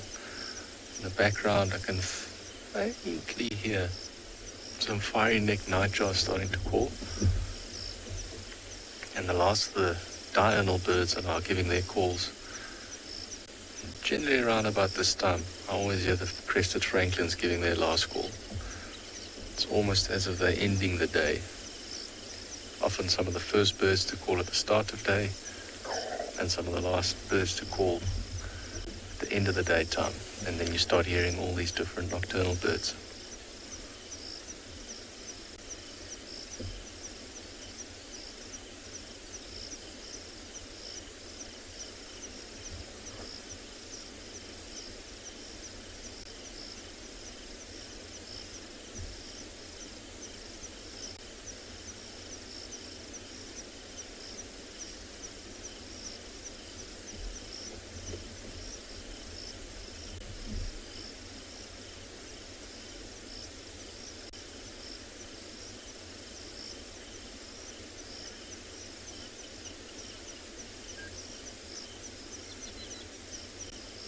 Right, well, while we soak in the last few moments of the daylight here, we are going to send you off to Kyle, where the sun is still up.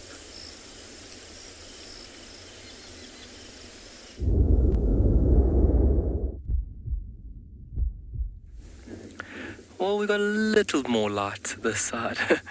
And a very beautiful scene here. So just on the previous question that was asked earlier, I just had to make 100% sure. Hornets or yellow jackets, the group does not occur in sub-Saharan Africa, as apart from the invasive German yellow jacket, which would be this individual right over here. So these hornet-like species do not occur in the sub-Saharan Africa. So I just had to make sure about that. So just to answer that previous question, now my knowledge is 100%. And just like I said, I think I had made a mistake previously when this question was asked, do we have hornets in Tswalu? So I apologize about that incorrect information. And I thank the person for the question that now I can correct myself. Thank you very, very much. Lovely. Somewhat similar to a wasp. It does kind of resemble that of a wasp. If you take a look at the wasp number 1 over there and number 2, they look very alike, superficially alike. Lovely. Okay. But what BK really wants to show you is this lovely scene here. Look at this. Just goes on forever. And now the light is just super beautiful, giving those mountains a totally different color scheme. And the way the light's pushing through the atmosphere, obviously the light is now much further to the west. You're getting all these beautiful colors through into the sky.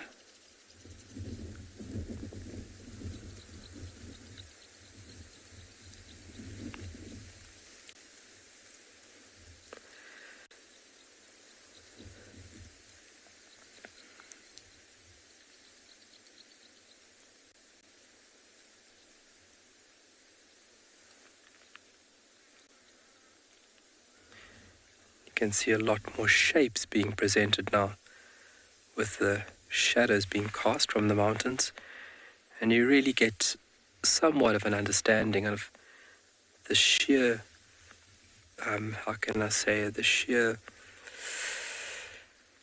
complexity or shape of these mountains. You look in the daytime, they look uniform and almost uniform, and now in this afternoon light, you really see it is fairly complex in structure.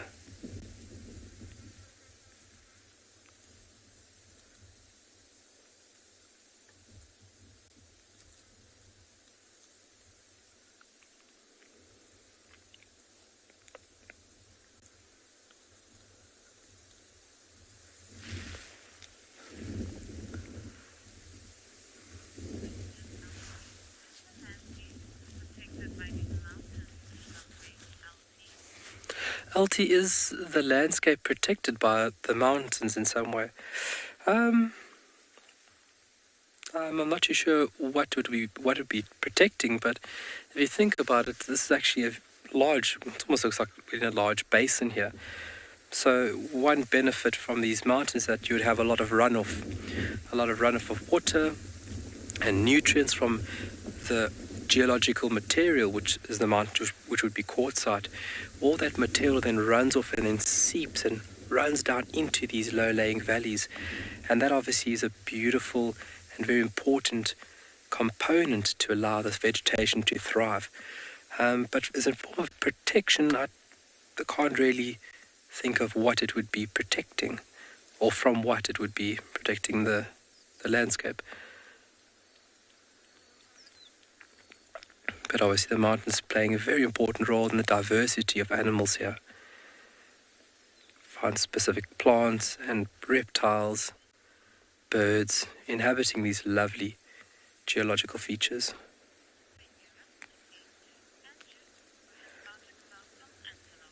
Oh, but let's send you over to Andrew for a little bit, who has found some antelope.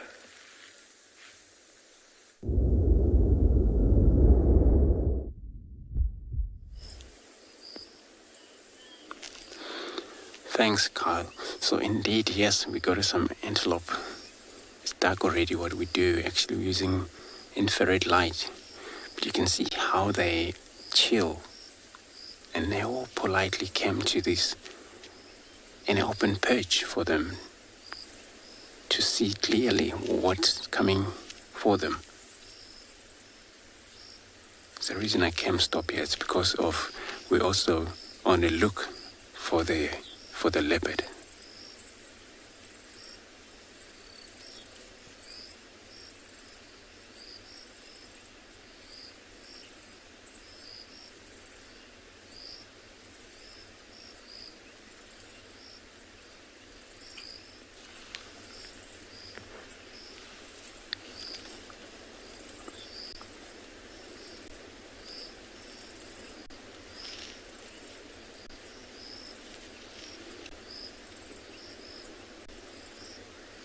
Leopard, they're one of the very passionate animals, where even there is one around here, would wait for a possible time for them to appear, because they hunt stock.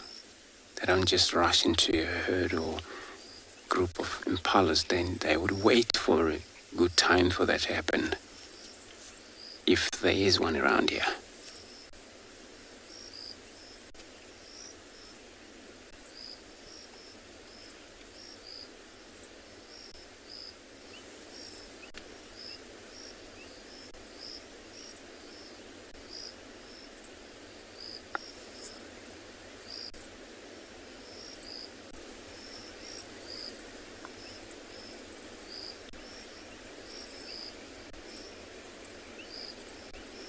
So this is where mainly they're going to take it easy for a night. We're on a boundary here.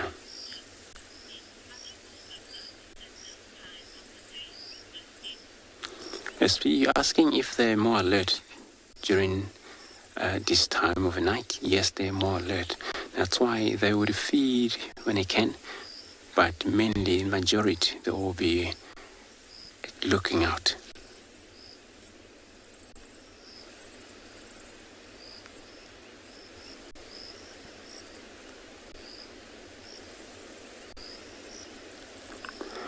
But they actually seen a lot of situation at night, so they know exactly what night is about. And this is where mainly they get hunted in that time.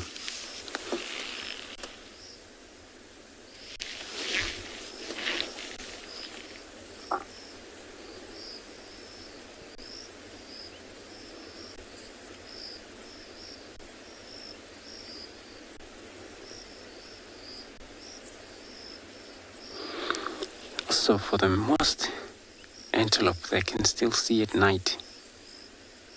It's so that they don't really like moving too much at night, especially impalas.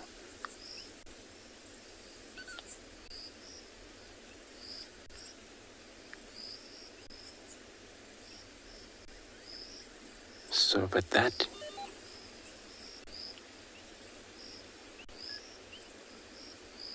night vision they got, it's not actually good enough, because they're not actually nocturnal.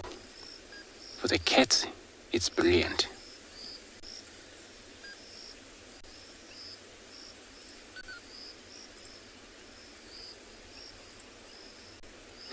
Since we're on a main road here, it's quite a lot of vehicle that may drive past by.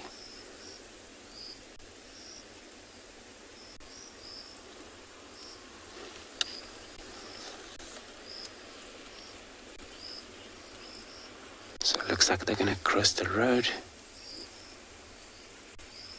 Alright, in front of us.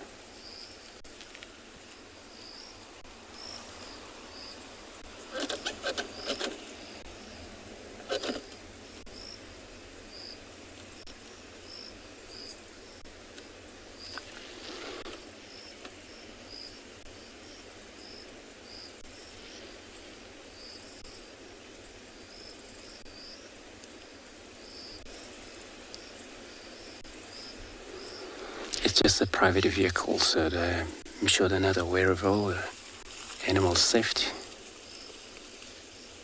So sorry about that, everyone.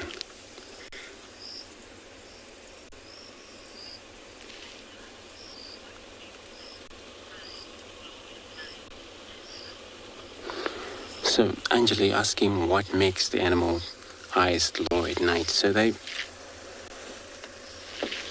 actually have a special reflection with the light. So they have a special reflex, especially when you will be shining in that animal. So the reflection, it's actually returned back to you as kind of like a mirror, but very maybe deeper or even more blurry reflection. So, but also, if you ever notice animal like that, dogs at home, cats at home, it's all about that animal they can also see at night. Their eyes don't shine as human, including in those baboon, the monkeys, their eyes doesn't actually gloom at night or anything like that. It's because we don't see at night in the pitch dark. So those that gloom their eyes or any reflection is because they can see at least at night as well.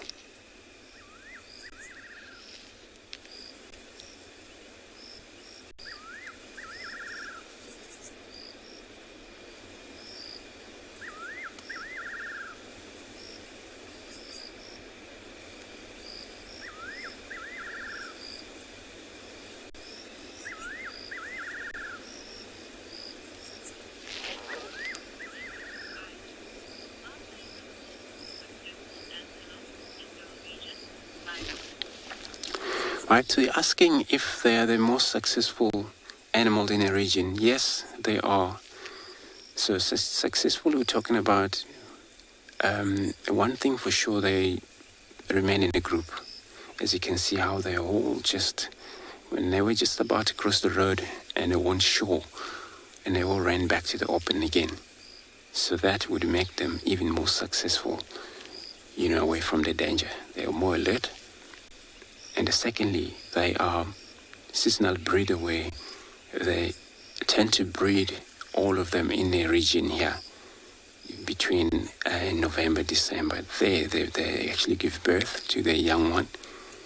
Can be sometimes later breed or early breed depending on the season. So when they breed successfully, which a lot of times they breed successfully, and each one, as a mother, would have their own babies, and all you come across maybe 20 young one in that area. So they are successful.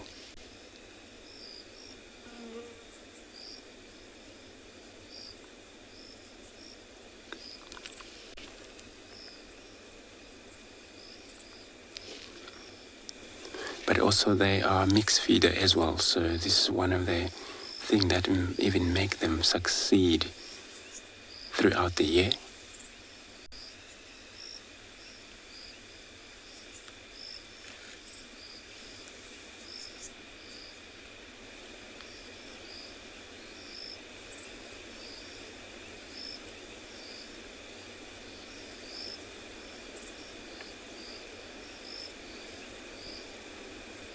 Where now mixed feeder means that they can take grasses whenever grass is available.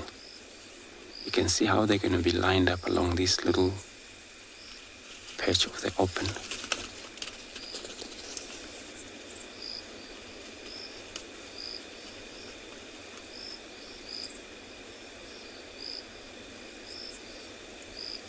So they will take grasses and they will take plants. And they can pick up pods, tree pods, on the ground. Even picked up them from the tree itself.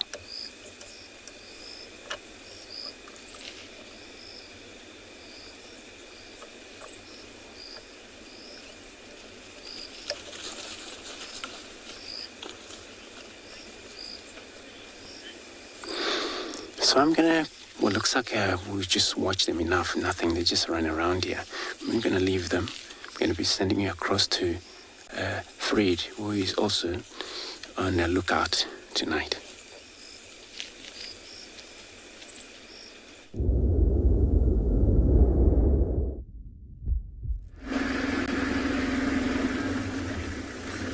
Okay, and welcome back to now a very dark and beyond Ngala, where we are busy with a search for nocturnal animals. We have driven past a few impala so far, and we're now currently on, or at least quite close to our northeastern boundary. And the reason we decided to come here is because there has been activity of some other lion in this area. So this particular pride, their territory, the edges of it sort of comes onto this side of Ngala. And so that's why every now and then we do find them on this side of the reserve. And like I said, they have been active here for the last few days. So it would be brilliant to come across them. But tonight we're also looking for things like genet and civets, servals. And I would be very happy with a honey badger.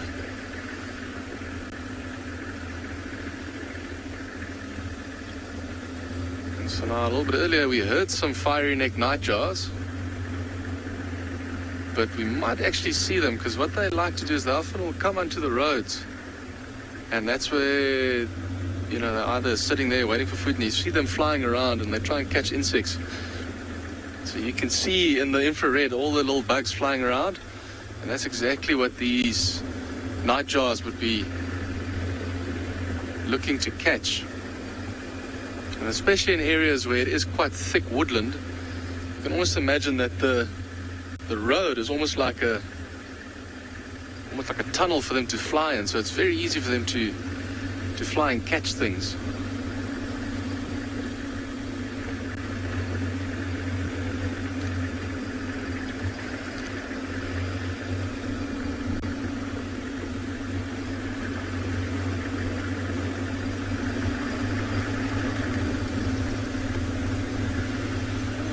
Okay, so while we continue our search for some nocturnal animals, we are going to send you over to Lauren, who's found another pretty insect.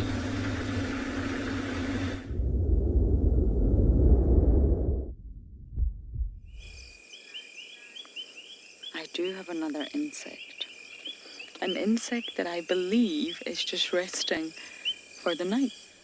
I'm not entirely sure this grasshopper is going to move much until the sun comes back up tomorrow morning. We're looking at it in infrared because insects actually have, a lot of insects have compound eyes that are made up of really sensitive pixel-like units, and it's not fair to shine on them. I don't actually have a spotlight. That's another reason. And we did check the hyena den. Pumela and Gwazi and Shimbulu came to say hello, but sadly, there was no adults. My heart's breaking. But you know, I'll keep trying.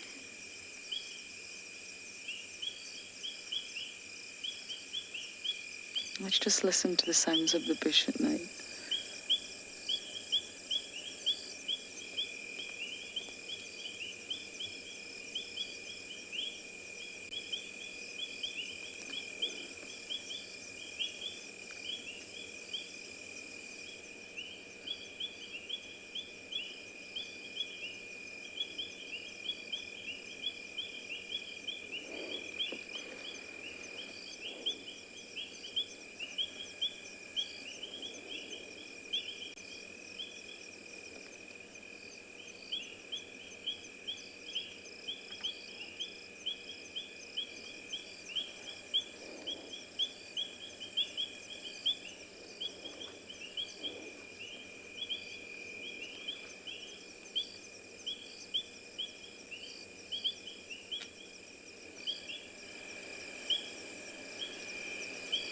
Now, I know I've definitely dived into the world of insects, but planet Earth is undoubtedly the domain of insects. Really, we completely, I feel, as human beings, are unaware of how many insects are around us. And it's sort of estimated about 3/4 of all living species are insects. 3/4, around 75% of all known species are insects. And really, at the end of the day, no terrestrial, not oceanic, but no terrestrial ecosystem could function without them. They really are the backbone of many ecosystems. And although sometimes people have phobias of insects or they dislike them, we need them, whether we like it or not. They have such an immense importance in the ecology of the world as we know it, more so than any other animal, or any other animals combined, to be honest. I mean, if you think about insects as pollinators, they play such a critical role in sort of sustaining the web of life. Without the pollinators, such as bees and wasps, ants, butterflies, moths, beetles, the ecosystems would collapse.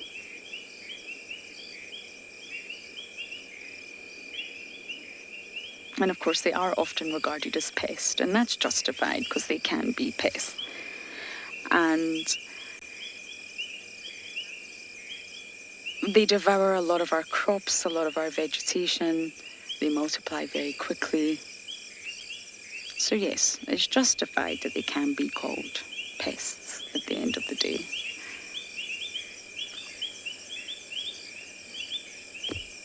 Vanessa, you're asking, do grasshoppers have eyelids? No, they don't. They have sort of very unique eyes, similar to a dragonfly in that respect. And if you really watch an insect close enough, if you can sort of sit for a few minutes and watch it, they'll regularly clean their eyes. They're compound eyes made up of lots and lots of little lenses.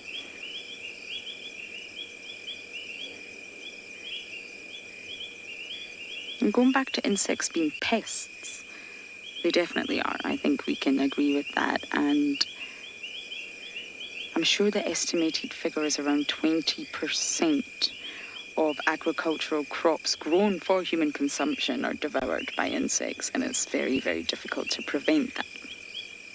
But they also carry diseases. And of course, illnesses such as malaria, yellow fever, even typhus, even the plague are transmitted via insects. So of course it's understandable why people have such a negative outlook on insects as a whole. But I think it's really, really important that we understand also how crucial they are.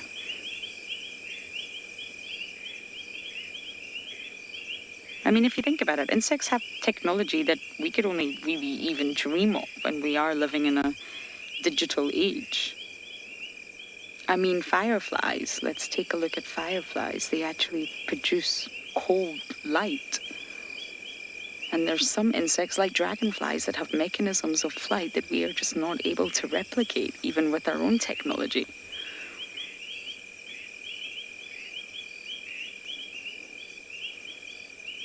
So although they do come with some sort of negative feeling, it's important that we also start to understand the plethora of species that exist in our world and all the amazing things about them.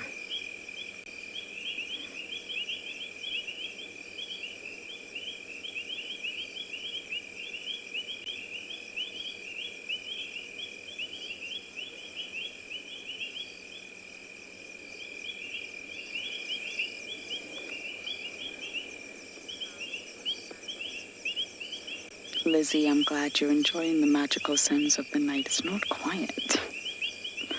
Just because the sun's gone down does not mean in any way, shape or form that it's quiet. It's definitely not.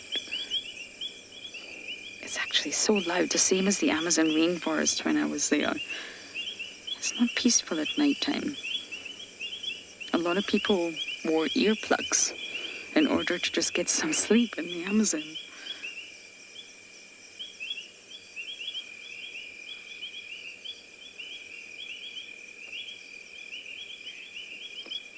And although the sort of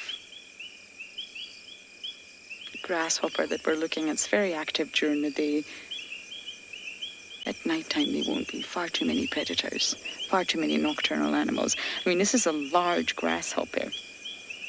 Substantial little snack there. So just blending into the vegetation, staying still, that's this one's key to surviving the night. They're also ectothermic. They also need to be solar powered in order to have energy and power their muscles, and of course the hind legs of a grasshopper. It's the most important muscle that allows them to jump out the way. If they're not solar powered, then they can't do them.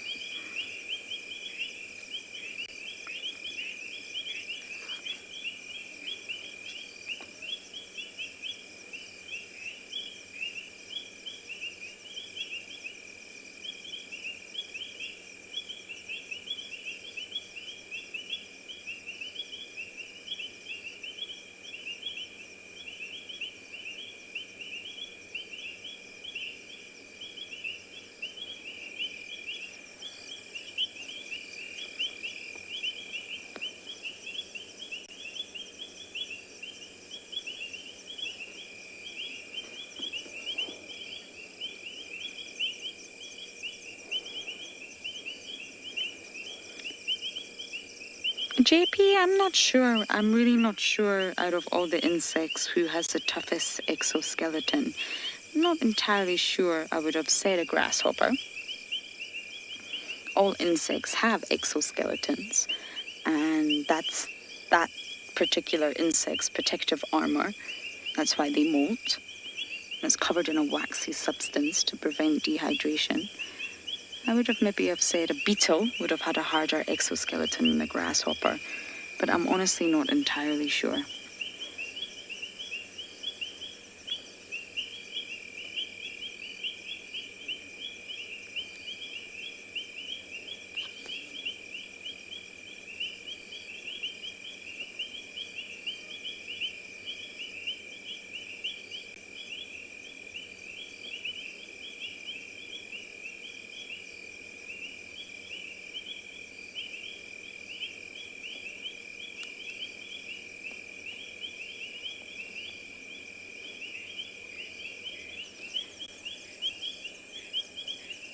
Okay, Davi, are you ready to bumble and see what else we can find in the night? We are going to head to quarantine, my favourite place to end the night to see if anything is moving. So as I try to find some more animals, we are going to send you across to Andrew.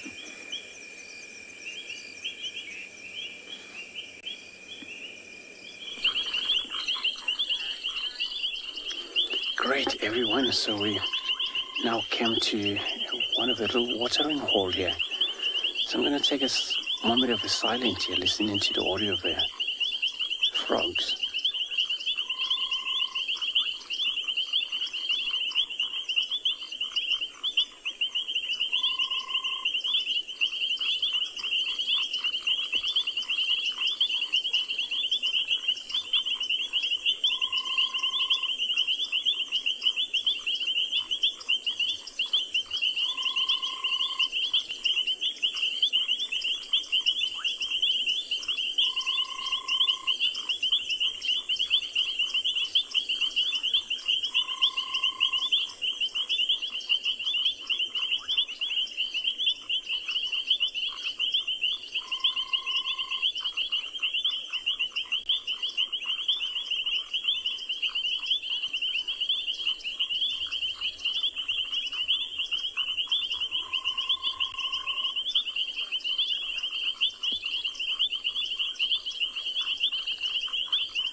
you're asking if all the frogs vocalize the same? No, not. So what we hear now, hearing always, they're all mixed of type of the frogs. And Formanese frog as well, they were making sound it. And pendant reed frogs, the small frogs, they were making all of a little whistle.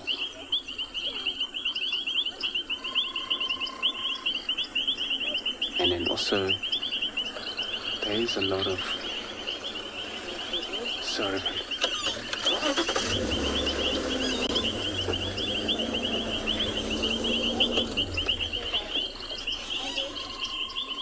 I think I just stop on a road there where there's no room for everybody to pass by. But like we just described, a few different sound of these frogs, which is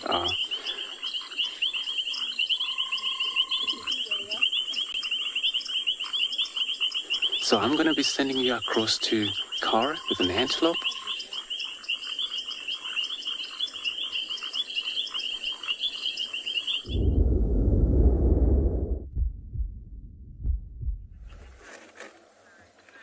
Well, we have found something, but it is hiding, and it's quite an obscure view that we are having of this animal at the moment.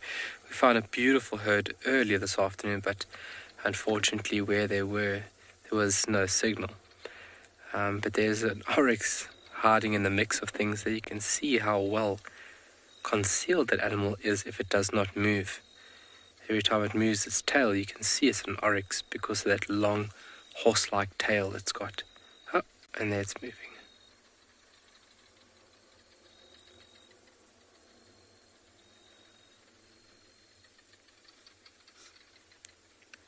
All the barking geckos calling around us. Ah, well, good evening. Looks like a nice big bull.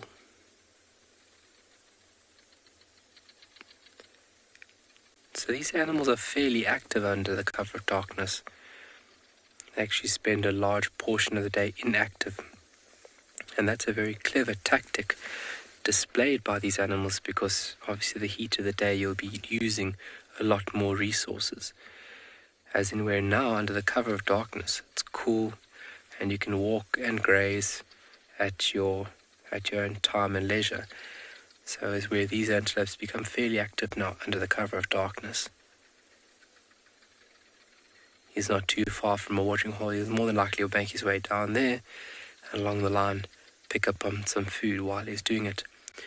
We are also trying to pick up on tracks here. This is a very favorable area for leopard and also brown hyena. And we're just north of that dam where we have that blacksmith lapwing with eggs. And this is basically a hot spot for leopard and as well as brown hyena. So hopefully when we're busy making our way down here, we can catch a quick glimpse of one of those beautiful carnivores.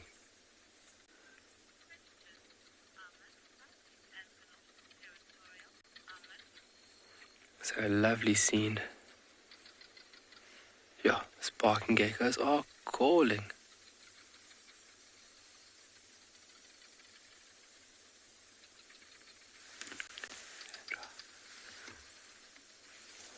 It looks very beautiful in this color scheme that we've got going at the moment. Alright, but let's keep driving over here because if we do get lucky we have to be moving to see these lovely animals. And obviously using the road is very, very important. Oh, alright, let's send you over to Andrew and he's got something for you guys.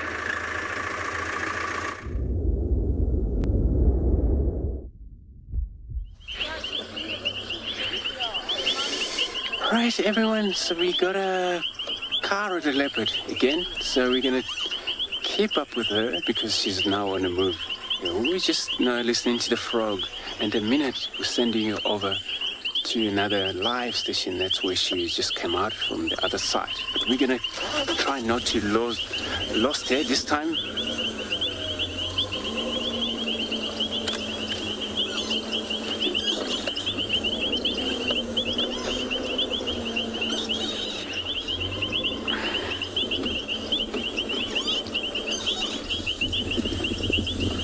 So wherever she was, probably she was just taking it easy for the whole day, lying down.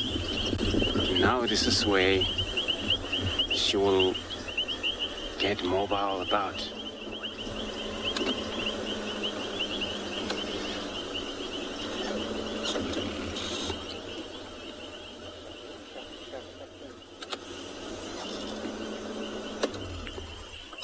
Marvelous. You're asking how far have she traveled, since this morning. I'm not sure how far, but, we lost her here, and then she was actually moving west from these directions. This is the western border of Djuma and the other reserves called Simbambile. And then we try and look around. So you find out maybe she didn't move far, is that maybe she was just exhausted, just lay down and the whole day, though.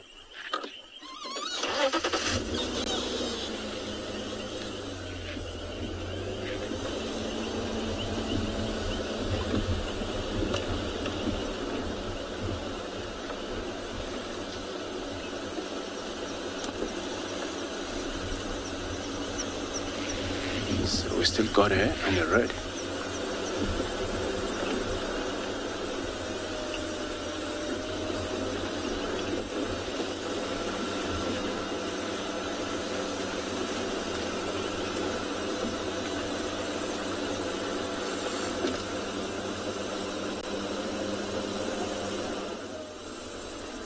Okay, she's off the road now, so we're gonna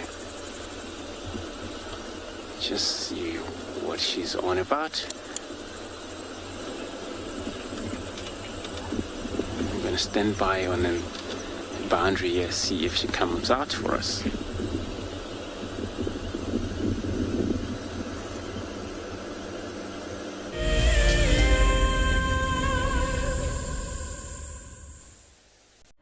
Do you dream of traveling to a far-flung wilderness location where life continues as normal?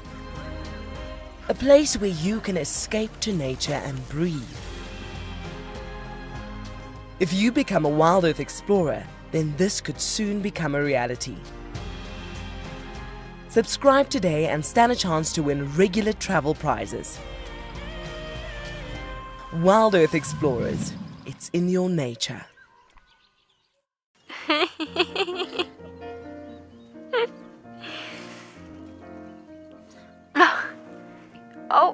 Oh, what are you doing?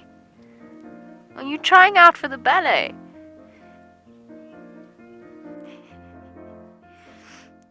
Now it's an itchy bottom. Up we get. Mom's coming. Everybody's moving off. My name is Taylor McCurdy and I work for Eco Training. I love hearing from all of the viewers. However, I particularly enjoy those of you who have been watching for a few years. Your questions are just so advanced and they really get me thinking. If you'd like to ask a question on Wild Earth, you need to register on our website. Once you've done that, head to the Live Safari page and submit your questions below the live feed. This is a battle of two great carnivores of the African wilderness. Whew. Whoa! You don't want to be under those jaws. Definitely, this round goes to the lion. Look at that. Fantastic. Expect the unexpected here on Wild Earth daily. Hi everyone, my name's Daniel Fisher and I'm going to be your guide this afternoon.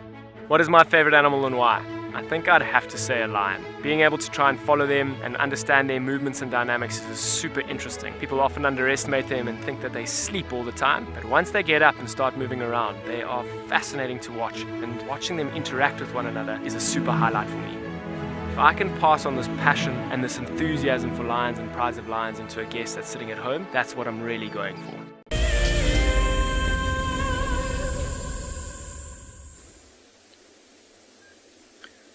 We've managed to find a spotted eagle owl, which is exactly one of the animals we were looking for.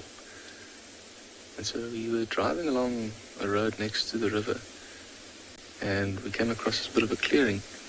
And in this open area, which is close to an open sodic site as well, there was this eagle on the ground. And actually the brilliant thing about watching him with the infrared is that, you know, you're not disturbing with the light, so we are observing absolutely 100% natural behavior of what this owl would be doing, even if we weren't here. Look how big those eyes are. But you can see constantly turning his head side to side, so he's probably listening for the movement of any prey. In this case it would be some insects on the ground, potentially small reptiles even. Of course rodents is also a big favorite for them. Here we've got lots of different little mice. And strangely enough, even snakes, they might even catch snakes. So they've got quite a wide diet. Now you can actually see that clearing I was talking about. So he's standing right there at the open.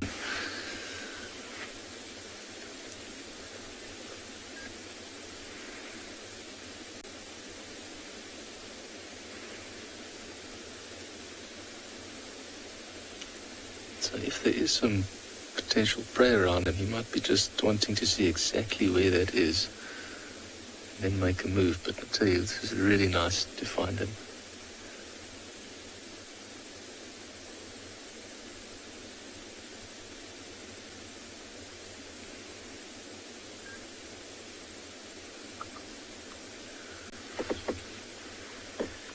So, but yeah, like I said, this is exactly what we were hoping to see. And we'll go a little bit further on. We may have heard another one calling, so it could be potentially that this is one that's part of a breeding pair. But yeah, we'll definitely spend some time with him just to see. But it's definitely a good find.